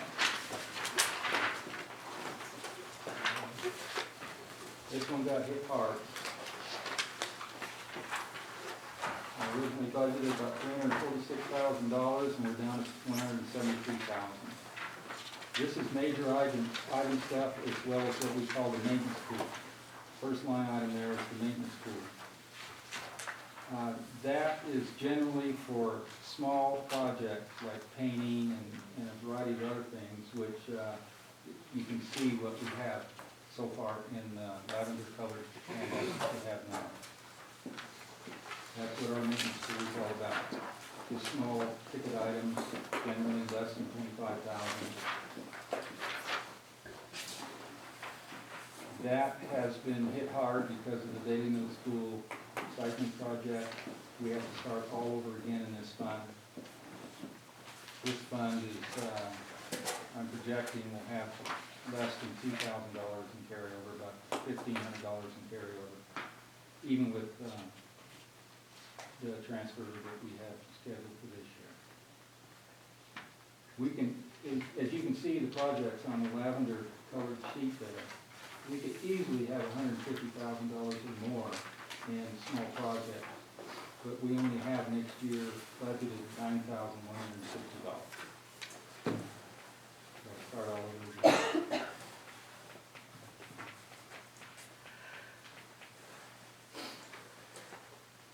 And then the next ticket item down there is floor replacement. I have nothing budgeted for replacing asbestos containing flooring for next year. Our floors are in real good shape. We just hope that nothing happens to where we might have to replace some flooring because of damage, but I don't think it's gonna happen. That's something that the district's gonna have to work on and get more money back in there. But sooner or later, our asbestos flooring is gonna wear out, and we're gonna have to start retiling a lot of them. The next item is your union teacherage.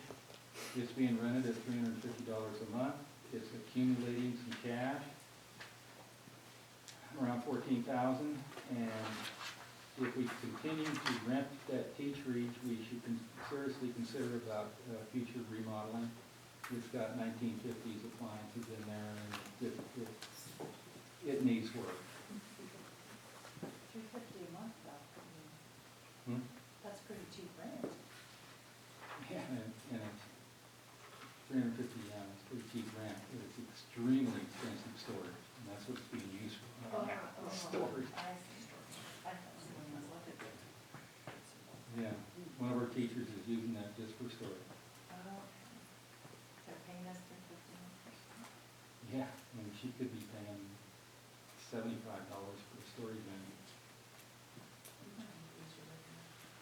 But that is, the storage unit that you buy down here doesn't have controls the atmosphere, heat, and all that stuff. Just that, which he probably considers what's in there more precious than $350. And then, I also have to budget about $900 for the west apartment.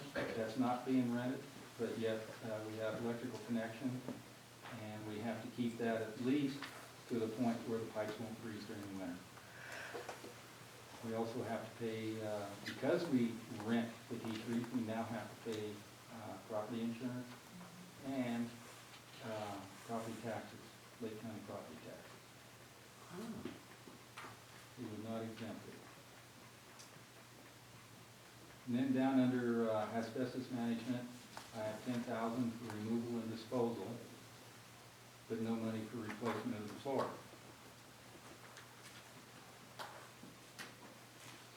And if we did have damage and we did have to remove some asbestos, then we're gonna have to find the money out of one of these line items to pay for it. And then every year we have annual staff training, which is about $2,000.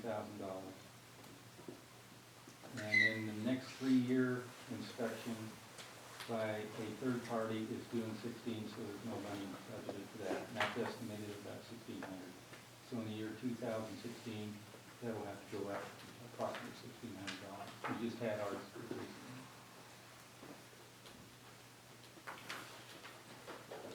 Nothing for the solar farm, because that's been postponed. The track and tennis court, we really need to start putting money in there for the track. And for the tennis court renovation, the tennis court is in pretty bad shape. Last estimate we had was about $50,000 to rebuild it. Tear it apart and put in a new, court, yeah, put in a new court. But the $6,000 that's in there right now is for resurfacing the ceiling and sealing the existing track, or repairing any damage that may occur to the existing track. Is that what you told us we needed to do? That's, was it 10? That was on your list, the track, not this one, maybe I didn't see it on here. Is that just a Band-Aid, or is that what we need to do to keep up our investment in that track? Yeah, that's just to keep up, just to for resurfacing and sealing the track to keep it from disintegrating. But sometimes we have got to go and resurface it with new rubber. We had it restriped last year, We did last year. and the guy said, it's gonna need some kind of resurfacing, not a major, within the next 5 years.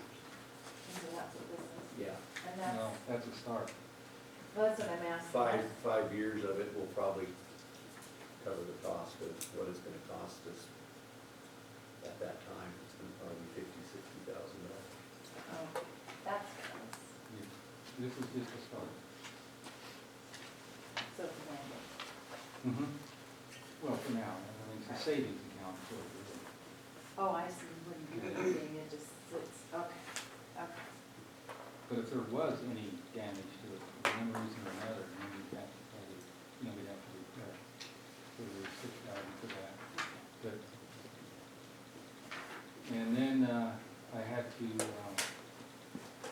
been able to balance the budget. I had to cut out the Fremont paving project, which is the playground reconstruction that we've been planning for years. I cut out the EMS basketball court, which is in bad condition. We haven't put anything for district office maintenance and paving for years now, that's just blank. And then the $50,000 is solely based on donations. So what we really need is probably around $75,000 to $80,000. And one of the reasons is $50,000 maybe, $50,000 to $60,000 maybe for the soccer field. But if we put a soccer field in that field over by the district office, and I'm pretty sure the city's gonna make us develop some parking and sidewalks all the way around. just like they did to us at the baseball field. And then we come down to building acquisition, construction, and improvement services. The seismic project is done, so there's nothing there. It just goes to show you that I had some expenditures there. Davy Field bleachers, we're gonna have to start thinking about replacing the seating in those bleachers. They're getting in real poor shape. And then the big item, the bus maintenance shop. We need to start saving for that. We're probably gonna need around 75 to 80,000 for that in the long run, probably 60,000 for the building itself, but then we're gonna have to look at some, floor jacks that are capable of lifting up buses and equipment and tools to go with the, maintenance shop. And that's just the beginning. That's a savings account. It'll take 2 years to get there, if we're lucky. On page 16, we have roof replacement. I could only leave 30,000 in there for roof replacement, and that's just a savings account. We've got to get it up to around 250,000. Our roofs are aging, as you can see. The high school gym was, last roofing project was 1990. And the high school classrooms is in 2000. And the middle school got a brand new roof last summer. And 88 it was re-roofed in 1995. And the Fremont's okay for right now. But the big thing, the big ticket item is the high school gym. If that thing starts leaking, or if the wind comes up and tears that up and a whole bunch of water gets on that gym floor, the insurance company has a clause that opts out of paying for the damage because we didn't take care of the roof. So that's the number one roof that we've got to look at, and there might be a possibility where we can do something with that roof to prolong its life for another 5-10 years. To give the district time to start saving money for roof replacement. That satisfies the insurance company. Yeah, as long as we are maintaining it and can show them that we are maintaining the roof, then they're liable for the water damage on the floor. And then, the last item is $16,000 for PCD remediation project. This is a carryover money from years ago when the EPA started making us remove PCB ballast out of our building. If you remember last year, we transferred close to $57,000 from this fund into Fund 499, which is Senate Bill 1149. That money accumulated over a series of years too, but we can't spend Senate Bill 1149 money for other than what the Oregon Department of Energy approves. And it can't be spent on the Union School because they're in Surprise Valley Electric, and Senate Bill 1149 money comes to us from Pacific Power. And we are now 3 years overdue in meeting the EPA contract that we have. An agreement we made with them that we would have all buildings PCB free by 2011. And we're now 3 years past that agreement. So we have, and I'm in the process of getting bids to see what it would cost to have Union School cleaned out. And that's what that money would be used for, is for Union School. And That's we the did only- have about 34,000 in there, which is on, a start for windows and a few other projects, but right now we've got to concern ourselves with Union School and the PCB lighting that exists in that school. Because your lighting projects have cleaned up a lot of it everywhere else, right? Yeah, the lighting project is really a double dose for us at health efficiency and cleaning up the PCBs, but like you said, you couldn't extend it to the union. On the roof schedule, Mike? Mhm. Where do all the buildings at Union School fall into this? Well, I can't remember the last time I came in. What's it have for roofing? Well, primarily the gym, I'm concerned about it anyway. That's all we know. Yeah. It should be maintained as well, you know, and since a contractor up there to make sure that all the fasteners are back down and the rubber gaskets are in place and not cracking out. Yeah. That's a nice thing. The main building, what's the main building have? Is that metal? That's metal. Metal roof, yeah. I think the gym is a concealed fastener system. I think the main building, or the classroom building is screwed on system. Yeah.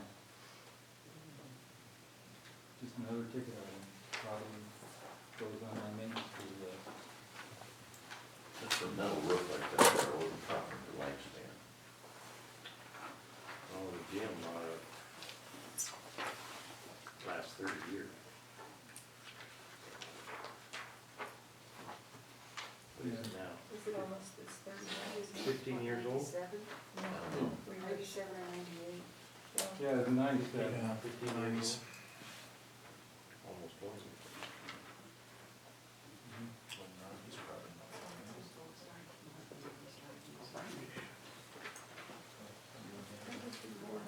It's gonna run backwards.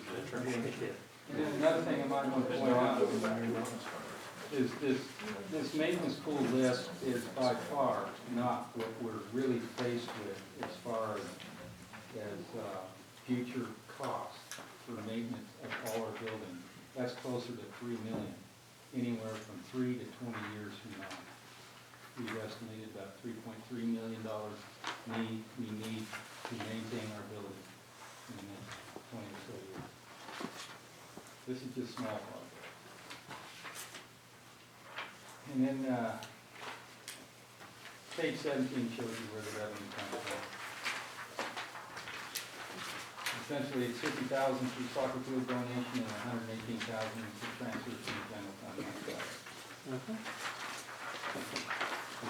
We have to rebuild that fund back up. It'd be nice to have about $500,000 in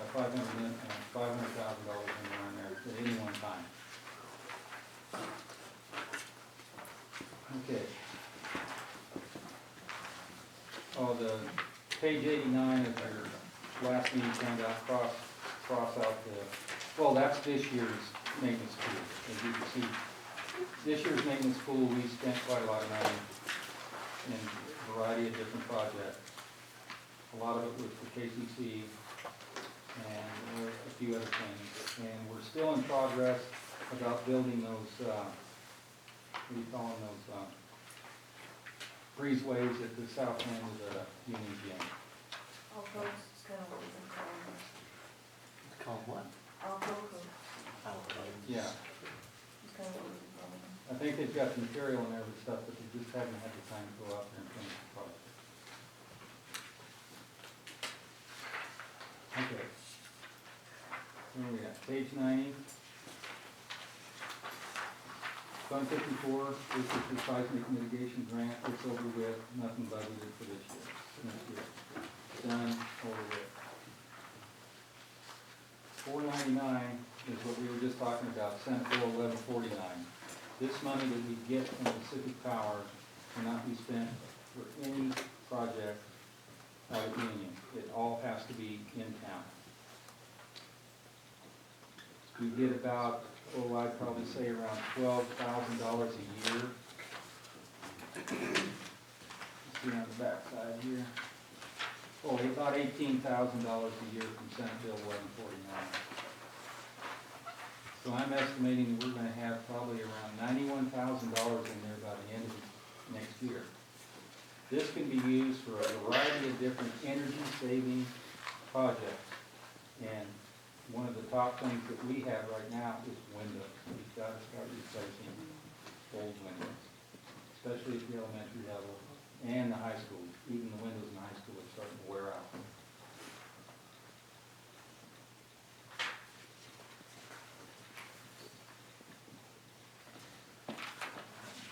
And then we get into page 93. Fund 600, this is our employee benefit accumulation fund. This is where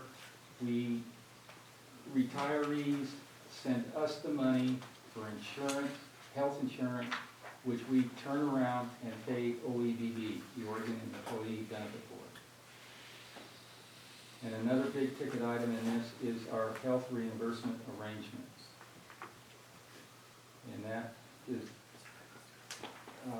it's a program that where they can, you can enter into a health reimbursement arrangement, and the money you put into that we put in for that employee goes to pay what the insurance companies won't pay as far as medical costs and premiums. The people that are in this HRA have to have, by law, an OEBB insurance policy. And if their premiums for that policy is less than their insurance cap that the negotiation with the union set, then the difference between the two goes in the HRA.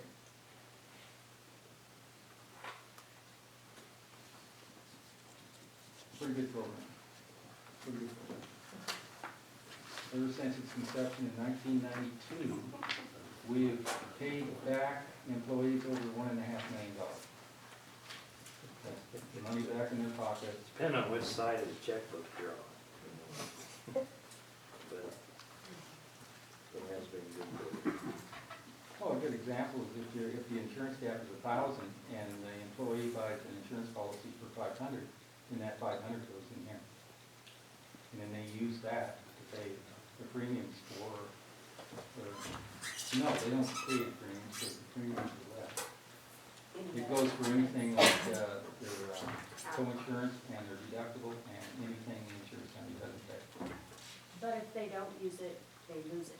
No, it goes year to year to year. When you It retire. carries it forward. Now, if you resign from the district, then you lose it. Some people have $30,000, $40,000, $50,000 in it all now. Some of them, like me, at the end of the month, I only got $1 left.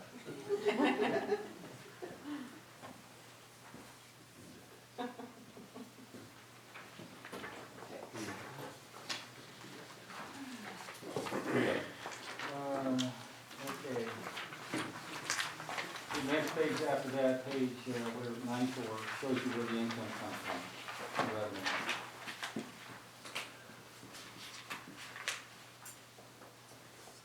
About $160,000 from,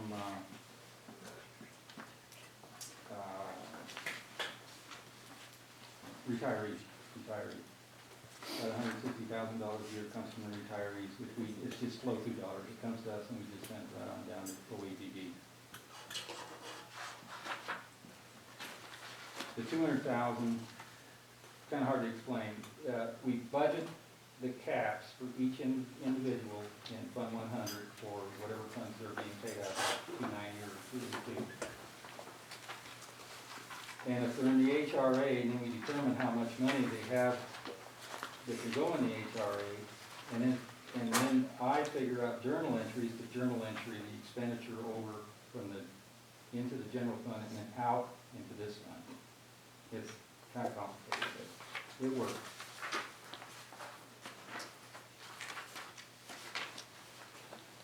So we're looking almost $477,000 right there. It's very helpful to a lot of people.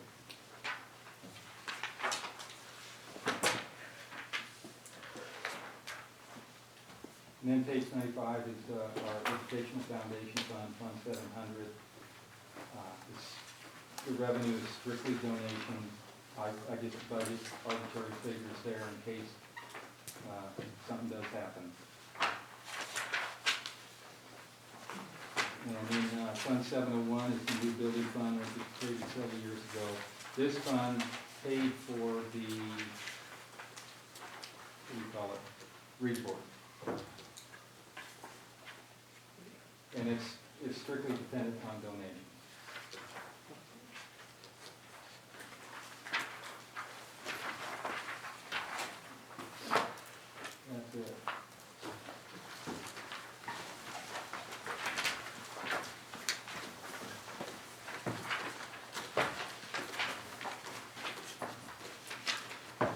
as it stands right now, the proposed budget is $8,240,621. And I would recommend that the budget committee approve the budget by resolution at that amount, and then also approve the tax rate. Those approvals are on page 23. Then make that motion. Mike, what's the total? Isn't that 8,240,000 just general fund?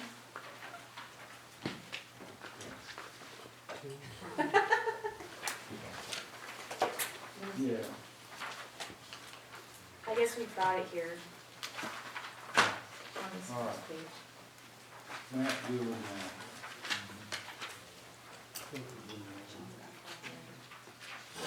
Okay. No, what do you do? I can't remember.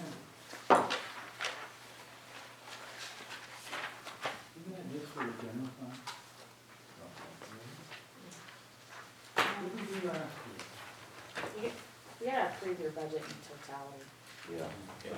not just general fund. General fund. The tax rate is for general fund. Oh, no,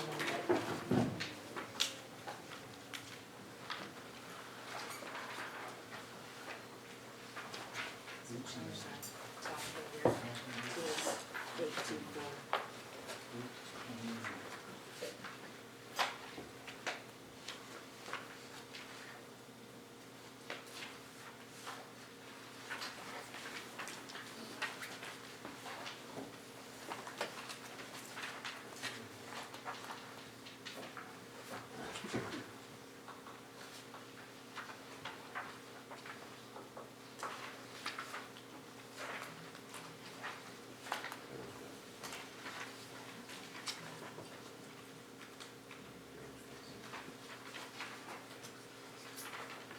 $10,705,615.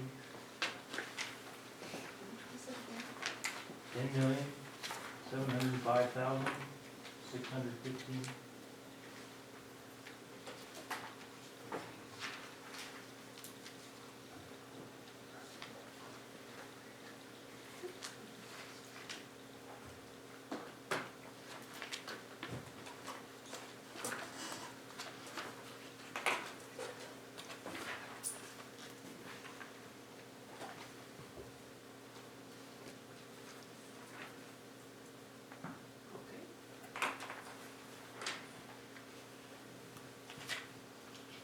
Do we have any questions or comments before we talk about our business?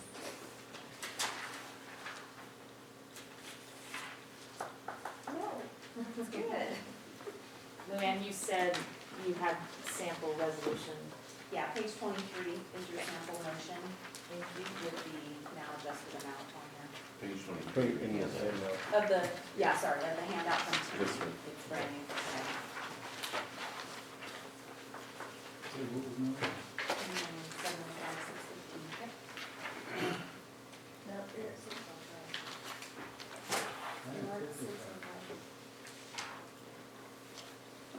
And so, how do we change these numbers here? You're just gonna say the new amount in there, and then Teresa, for a signature page, I'm gonna get you a whole new document. Yeah, this document's gonna be. All right. So we're going to need a motion to approve it in the amount of Hang on, 10 he's million, clarifying your numbers. 979. Just a second. You guys could do the. Subtract 85, It's pretty simple. and add. We'll do the tax rate first. Yeah, sure. I'll make a motion to approve the tax rate at the amount of 4.5724 for $1,000 of assessed value. I'll second. It's been moved and seconded to approve the tax rate. All those at 4.5724 per $1,000 of assessed value. All those in favor, say aye, please. Aye. Any opposed? So the motion passes.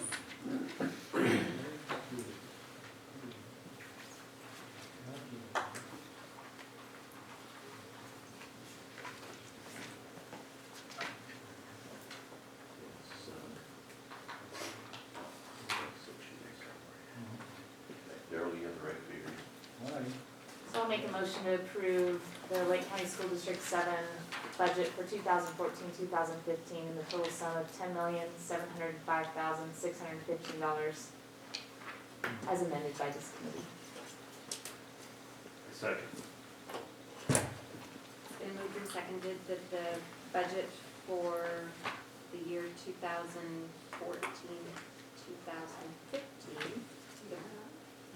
I think that's the wrong date there. Yeah, for the sum of $10,705,615. All those in favor say aye, please. Aye. Any opposed, say nay. Motion carries unanimously. Thanks, Mike. Putting that together. Yeah, thank you, everybody. We appreciate your time, your insight, oversight, and input, questions. Very valuable for us. Yes, sir. So, I'm fine with the budget, I guess one thing with it is based upon today's latest news, is there may be an estimation of another additional $144,000. Correct. You know, I know that goes into the contingency part of it, and then if that comes to fruition, and the school board then decides where that goes at a later date and time. Right. I guess from a budget committee position, I would just strongly like to say that I think where you cut out infrastructure and transportation were the areas that took some major hits, that's looked at putting funds back in those at a later time, if there is an adequate additional ending fund. Yes. The board has two opportunities to make those changes. One at the budget hearing, or later next year as a supplemental budget process, through the supplemental process. Good suggestion. We don't need a budget committee then to do that? They can get a hearing, correct? Come to a hearing? They come to the hearing. We can, but we're done. We're done. We're done. Yeah, but they can holler and scream and Well, stomp forward and a few other things. that's, like that input, definitely like that input in the numbers. So, So, go ahead. no, I was just gonna wrap it up. Before we wrap it up, board, remember that we have a general board meeting. We'll make it super short with an executive session at the end. And so, don't go anywhere, hang around. Okay, and since we approved the budget, there's no need to select the next budget meeting date, so maybe we can move forward with a motion to adjourn. So moved.